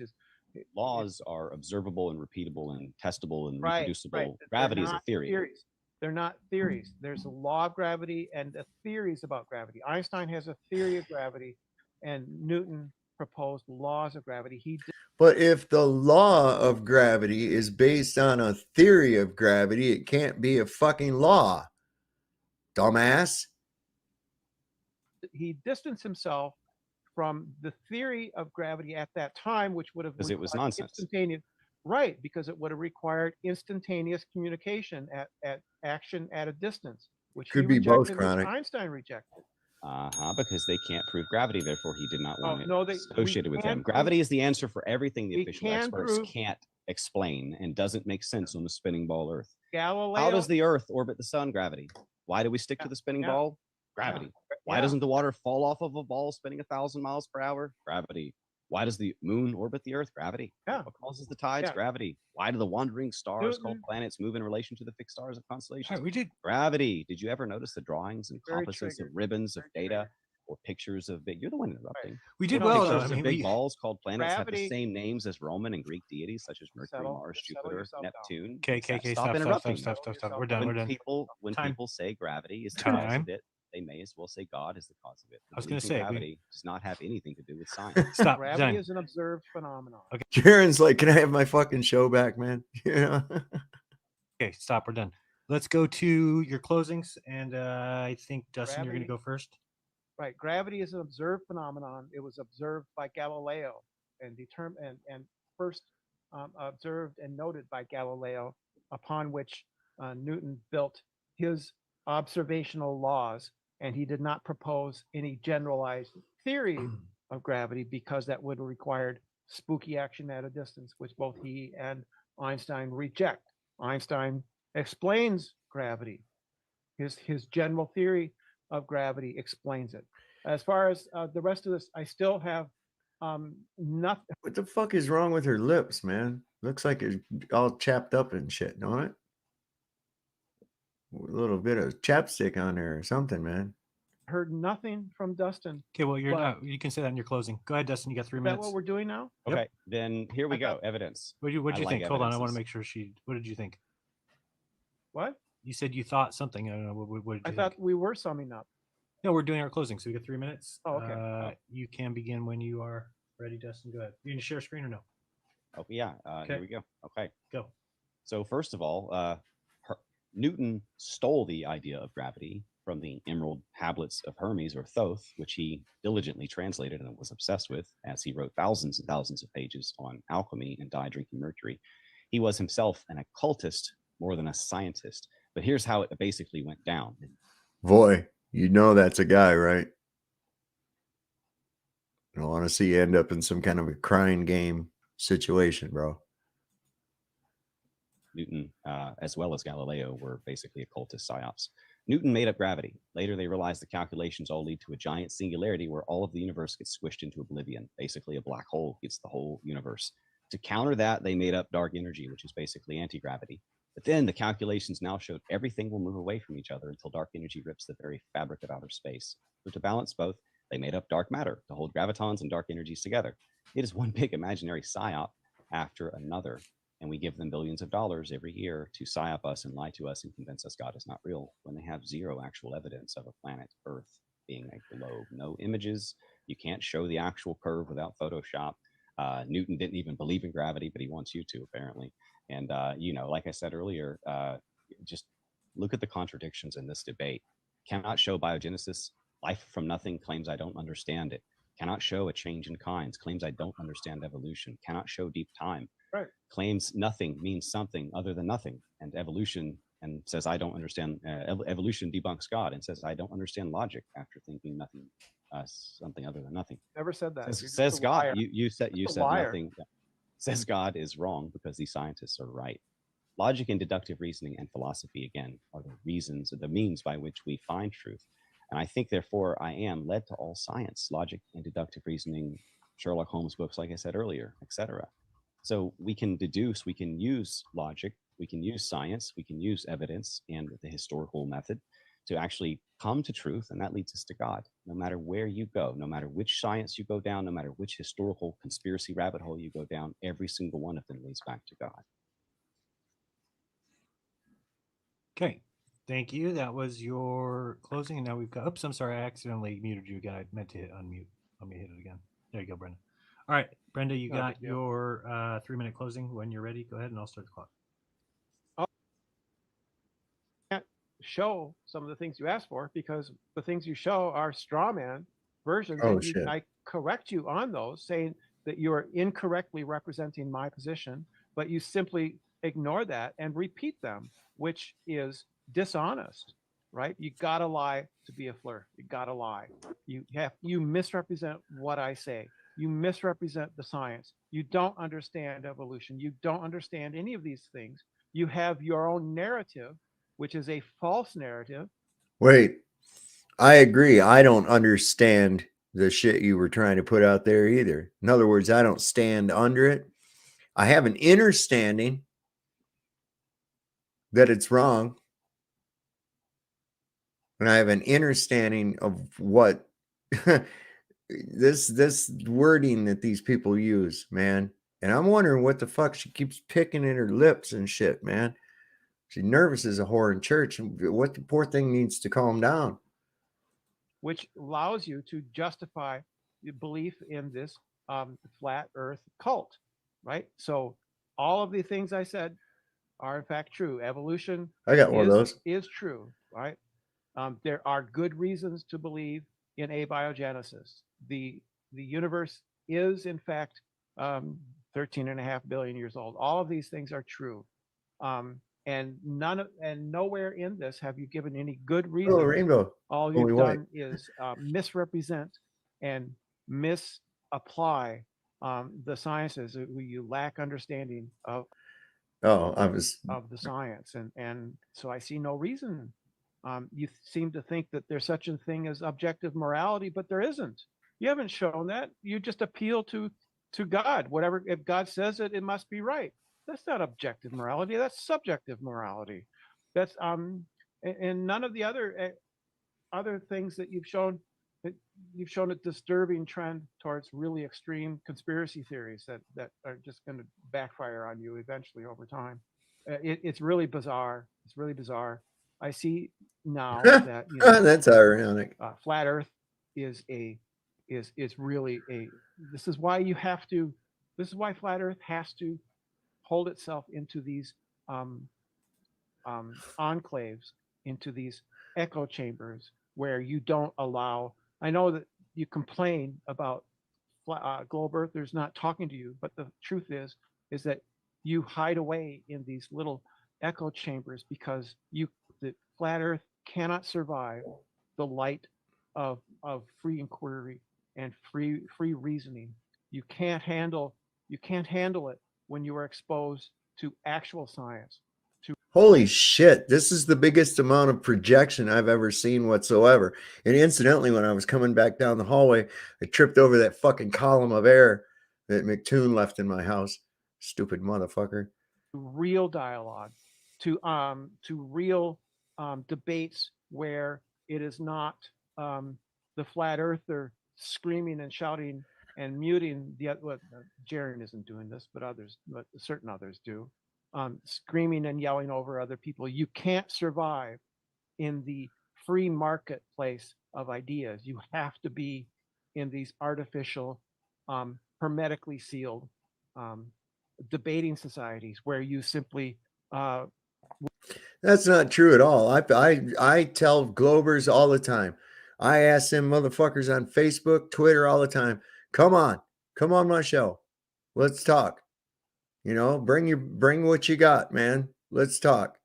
And they always puss out. The last guy I had here, boy, holy shit. How do you know that, Martin, that the weight is due to gravity? What did he say? Because it is.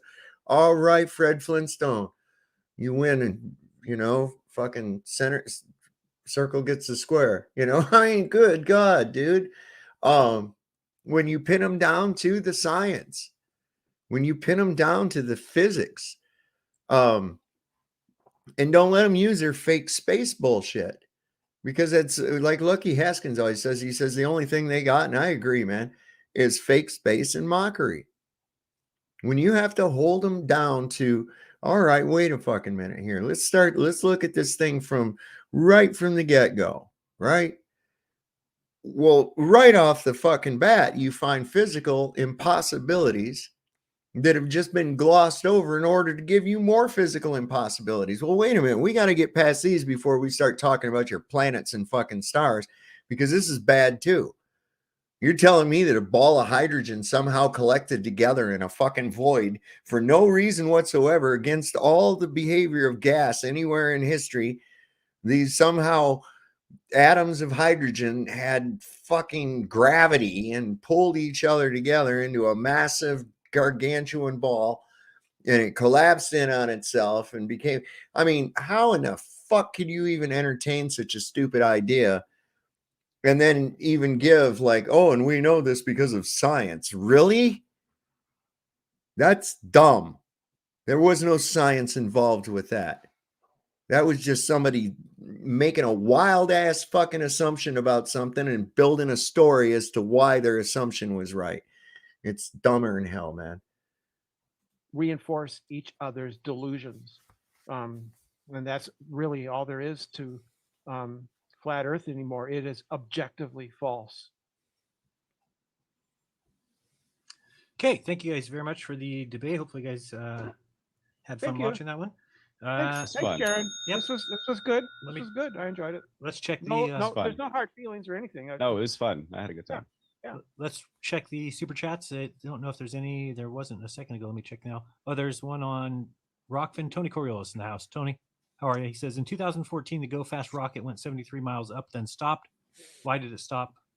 I'm assuming that's for Brenda, but I also heard people say that they want to hear both people answer each question. So if you have an answer for that. But go ahead. We already know that answer, don't you, Jaron? You know that answer. You know why the Go Fast rocket Yo-yo stopped, D-spin. Right. Yo-yo D-spin. Yeah. So not hitting the firmament, did it? It did not hit the firmament. Did it, Jaron? I don't know, but I thought you asked me. Yo-yo, it was the D-spin. That's what they claim. Yes. Right, Jaron? The claim is yo-yo D-spin. Yes. I'm not familiar with yo-yo D-spin. It sounds fucking made up to me, right? All of a sudden it just D-spins suddenly, just suddenly D-spins. Shut the fuck up, Brenda. It's like some more of the nonsense, like nothing is something other than nothing. Basically, when rockets go up, they spin around their own axis really fast. And so then if you throw out two weights. But wait, we don't see that with the fucking Elon Musk. Musk rocket doesn't do that. And the Jeff Bezos rocket doesn't do that. Why did this rocket do that? Why do these other rockets do that? What the fuck's going on, Brenda? In opposite directions that will absorb the angular momentum and cause it to stop spinning. And that's what it was about. So the rocket threw out weights. No, they go out from the side. They go straight out from the side of the body of the rocket as it's going up. And that just made it stop. That made it stop spinning. It continued to go after the D-spin. It continued to rise afterwards. What the fuck is he talking about, man? That is just dumb. And then we opened the closet and there was a magical land inside there. And we went to this place where Jesus was a lion and shit. So no, it did not hit the firmament. I'm fine with that. Right, I don't want to argue it because I don't really know much about what you guys are talking about right now. I don't know what I do want to mention that there's a little irony, however, in saying that we're in an enclave of debate societies. Why? We're afraid of the free market of ideas, like we're afraid of ideas, but we're in debate societies. That's an oxymoronic. No, I understand. I commend Jaron for inviting Glovers in on this platform, but I'm speaking about the larger environment is of flat earthers being in their own little communities where they don't allow other people to come in and talk to them without them getting muted. Au contraire. I invite Globers to come here. Don't be an asshole. If you're just here to be a fucking dick, yeah, then I'll mute you. Then I'll get rid of you. But if you genuinely want to discuss this shit, we don't have a problem. We had Smart Mr. B on here a few times and had very good discussions, man. You know, no problems whatsoever. We get people like Sean Hawkins. There's one that he lied about too. He says, oh, I just show up over there into their stream and I say hello and I immediately get attacked or I get banned. And I'm like, you lying sack of shit. There ain't one time ever you've ever come into my chat and just said hello. You come in saying you guys are dumb motherfuckers and shit like that. Come on, man. That guy, he's not even worth the fucking hair he doesn't have. Or banned. Are you talking about one specific show? I want to speak to this because I have a hard time finding opponents who will actually take me on. So, you know, if you got some Globers out there who are known, who have audiences who actually want to put their, you know, convictions to the test. Dustin, it's probably not the flat Earth that they have the problem with. It's the other things. Doesn't bother me a bit. I mean, I'm controversial in all sorts of ways. But, it bothers normal people. Well, then they should want to prove me wrong about because they're not normal. If you let the words of someone, because you've been programmed to be triggered over it, trigger you, then you're a fucking Muppet, man. That's it. You're a Muppet. So that's, they don't like the fact that you don't believe in the fucking shit that did or didn't happen in Europe, you know, or you blame the banking system on this, that, and the other. It's like, what the fuck? That's his opinion. He's entitled to it. If the truth or an opinion hurts you, maybe you ought to look into why it hurts you, why you resort to animosity over the subject. It's because you dare not fucking think about it. That's why. This is like I saw a meme the other day. They're diversifying everything. Okay. I dare Hollywood or Netflix to diversify Tarzan. I dare you to have Tarzan be a black guy. And you guys know full fucking well there ain't no way that Hollywood or Netflix is going to put a black man acting like a monkey in a movie. You know that's not going to happen, right? This is just this bullshit. People are scared. They're always scared. And it's because of these fucking commie types like her or him or whatever the fuck with the Sanpeko eyes that are constantly trying to make people afraid to talk about shit because they don't want people talking about it, because they know that in the courtroom of discourse amongst people, if things are freely spoken about, they'll realize that, I don't really agree with that anymore because I've heard some other shit now. I've looked at some other information. See, this is the kind of crap they don't want you to do. This is why, like countries, they'll throw you in jail if you question the narrative of certain events that may or may not have happened in Europe. Okay? This is why they have to make it against the law and a threat of imprisonment, violence, if you question the narrative. That's sick. And anybody that would support that, what in the hell? Why would you want to suppress anybody's right to have an opinion? Unless, you see, truth does not need to be protected by a law. Okay, truth is always self-evident. About my controversial ideas, because the free market of ideas is how it works. Debate. Yeah, people don't want a cesspool in their own room, in their own house. They don't want you there. They don't want cesspool from a she-male? Man, that's low. Yeah, you're a moral degenerate. Okay, says the man who's dressed like a woman. That's an abomination unto the Lord, man. Yes. He went there. He went there with it. He said, "You're a man that dresses like a woman. That's an abomination of the Lord." I'm like, yep, okay, here we go. You can try the moral downcasting on me. I am. That's the guy who says the guy who says that there is no absolutely objective morality. So how do you by what standards are you judging me here? By my community standards. Yeah. Your community, the Facebook fact checker community standards. I'll just put it out there. Yeah. Flat earthers are moral degenerates. All of them? That's a blanket statement. Flat earthers are moral degenerates coming from a dude dressed up like a woman. What? Besides, I thought you said morality was subjective, Brenda. You just walked yourself right into your own argument, man.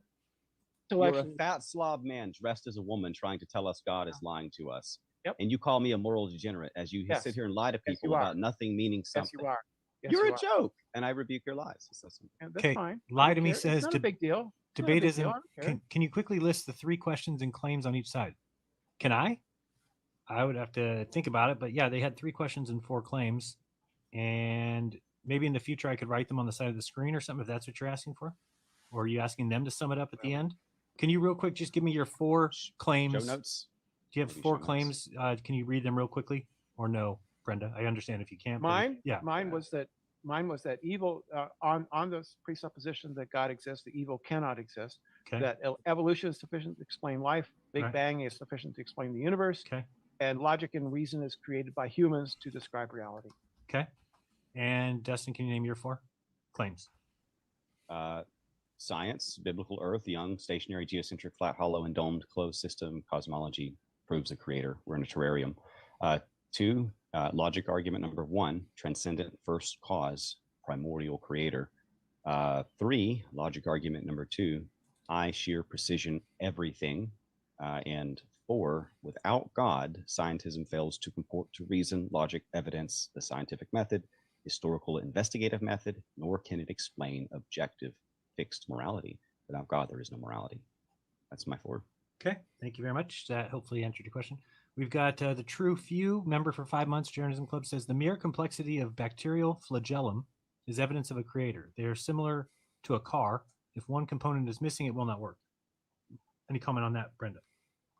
Yeah, a clear evolutionary pathway to how the flagellum could have evolved has been explained many years ago. This is an old creation science conundrum, and it's been answered by evolutionists. They show how the flagellum could have evolved. Okay. Lie to Me gifted 5 memberships. Thank you very much for that. And then Truthers Hour Comedy THC says Brandon cannot support the reality in his pants. All right. Yeah, I don't give a shit. Like I said, you're more moral degenerates. Everybody, all flat. But see, I thought that was there was no morality, Brando. Where are you basing this from? Like Nemo said, from Facebook fact checkers or what? Come on, get real. You don't believe me, so you're evil. Yeah, no, it's mostly just to trigger you. Yeah. Okay. I know that you don't like me. I know that you don't like that I'm transgender, and Doesn't really bother me. I'm just gonna say, you're the moral degenerates. You're the ones lacking. you're the ones lacking in any moral compass. Well, you should. I said nothing point until you that called at me a people. cesspool. I'm just pointing out that you're like fat and unhealthy that- and dressed like a woman. I mean, you shouldn't call me a cesspool. We got a glimpse of that, with your anti-Semitism, and I bet that well goes deep. I bet it does. You have no idea what you're talking about. I bet it does. Yeah. You're Deeper than you know, I as they bet it are does. actually demons from Genesis 6. That's why people don't want you, Dustin. You repulse them. Okay. I'm married with 3 children, Shemel. I know that's not what I'm talking about. I'm internationally famous. Before this gets ugly. I've done multiple documentaries and fake news like comes after me, Shemel. Okay. Yeah, you complain. Nobody wants me. You complain. All right, we're gonna mute these guys. You complain that people. All right. That's just. All right, we almost got through it without an issue, but I'll be back in a few minutes, maybe around 8, maybe in 50 minutes, just because I want to address Matt Walsh and his garbage that he put out recently, saying that he believes in the moon landing. And here we were. Right. What? He's right. Oh, then tune into my show because I've got evidence that will prove to you that the No, moon you landing was don't. fake. I absolutely do. No, you don't, Jared. 8 o'clock. Absolutely. Be there. It's evidence that I've never even shown anybody before. And it is open and shut. And this way, Matt Walsh can figure out that he should keep his lane and not veer off and say, I'm going to cancel people who believe in no moon landing. It's just ridiculous. Oh my God, no. We'll have to that. check that one out tomorrow, guys. When you see all the evidence against it. I'll so that'll be at 8 review it o'clock. I'll be right first. back with that. I'll It'll be definitely pretty review short. it I don't first. even know if I'll call it a NASA comedy hour. No, I'll probably just call it Debunking the Moon and Matt Walsh. All right, we'll see you guys. Thank you so much for being here. Thank you, Jared. Thank you. No hard feelings. I know it got a little bit heated, but I mean, come on. What do you expect? Yeah. No, I PMS and all. I don't like when it gets like that. Let's stick to the arguments. Was a great pleasure, guys. Thank you, guys. I think that is it. Moral degenerates. Told you. Yeah, thanks, you should address that at the person that you want to call that, not in a blanket statement, because not everybody who believes in flat Earth is what you're calling one person. I'm out, bros. Later. Later. So, all right, let's head out, and we will see you guys. Like I said, in a little bit. What is today? Tuesday. Tomorrow I'm on Alex Stein's show, debate against his producer. And everybody's gone. Now it's a weird looking screen. All right, guys. Much love to everybody. Thanks for the support. if you want to tip the show, you can go to Cash App $journalism. All right. Well, I think we've covered that. It's pretty good. If y'all want to go and watch that, I put the link in the description for the full one. If you want to go watch it without my face blabbing in all the time. But yeah, I told you I'd show you this thing, and the refraction deal brought this up to me. I'm going to bring it over here so I can share it. I made a short little video. Some of you may have seen it. I'm not big on making shorts, but here it is. Hang on a second. Let me pull this up real quick. Pause it. Make sure that it has sound. All right. Present. This thing is called a miroscope. So if you want to go over and check it out, I'm going to put the link down here in the chat so you can see it a little better. I wish they wouldn't have put it in the short thing, but hey, whatever. Anyway, so checking this out, this little frog, right? Okay, so as I move away, he's going to end up disappearing. I didn't increase, or maybe not enough, but as I do get closer and change the angle, oh wait, what's going on here? Look, my finger goes right through him. How is this? What's happening here? This is called a miroscope, and it holds, you put a little thing down inside of it, and there's it. And he was completely facing the other way when you put the top back on, and appears to be a hologram above the object. Isn't that really cool? It's called a miroscope. So, isn't that cool? That thing is fucking cool as hell, man. So let's see, what do we got going on? Let's take a look and see if Brenda changed anybody's mind as far as our poll is concerned. So what did we end up with? Oh my God, 91% believe that God exists, and there was 9% that said no. Interesting. Very interesting. All right. That's pretty good. Hello, Deborah. Yeah, I know. It kind of freaked you out. She comes in and says, "Is that a dude?" I know, man. I just can't even fucking believe I live in this world where that's even a question. You know, I'm just like, wow, y'all, come on, man. But I notice these people all have things in common. They're really deeply embedded in the establishment. They are atheists. They are globers. They are statists. They are evolutionists. And this is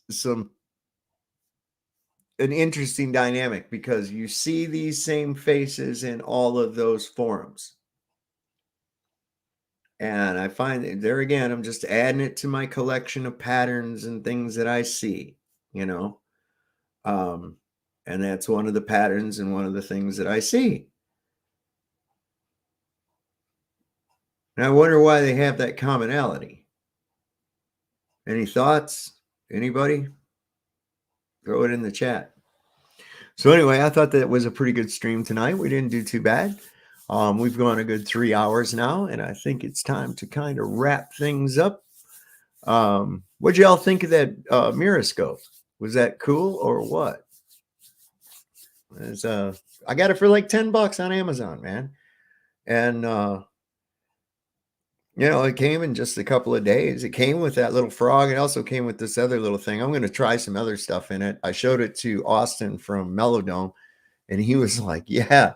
He's like, he says, let's try this and try that. And I'm going to fuck around. I'm going to do some shit with lasers. I'm going to try putting a light down inside of it. I want to see what all the different shit that I want to, you know, see what I can do with it. So that's kind of a cool thing to have. I want to thank everybody for showing up. New people, if you've liked the show, you like the content, you want to come and be on the panel or anything else, learn about flat earth, be brainwashed to learn to think for yourself, this is the place to be. So hit that subscribe button. Everybody, please hit that thumbs up. It helps in the algorithm. We had record streams the last 2 nights. I got to tell you, that's a popular subject. I'm going to be on the missing link. Let's see, today is what? It's going to be Thursday. Okay. Thursday at 8 o'clock, I am going to be on the missing link. Tomorrow, I believe. Yeah, I think it's tomorrow. Brian Stabley is supposed to be on Flatzoid's perspective. So that should be pretty cool too. Flatzoid comes on at, I believe it's 2 p.m. So check that out. That should be pretty good. Like I said, I'll be on the missing link. I'll post some stuff about it in my community page. And let's see, you like the missing link? Yeah, Jesse's been on my show a number of times. He's a good guest to have on here. I like him. I get along good with him. He's a pretty good dude. So it should be interesting. It's going to be, I think on my feet. I'm off the cuff. And it's like I've told people know. I'm the same guy in reality that you see up here. I don't make up for, I just be who the fuck I am, And so I think that should be a lot of fun. We'll so that'll be Wednesday or Thursday rather at 8 o'clock p.m. And like I said, I'll put a thing up in my community post. Probably have it listed in some other places too, so that we can get some people over there and maybe even get some more traction and subscribers over on Jesse's channel. That'd be a good thing. So let's see. First opponent point, St. Peter by Jesus. Yeah, interesting shit. We're going to get into some stuff here soon regarding statism versus volunteerism too. I'm told by Burn the Corporate Fiction that he's going to be making a video or something this weekend. So when I hear something, you'll hear something. And I'm sure he'll want me to post a link or something like that.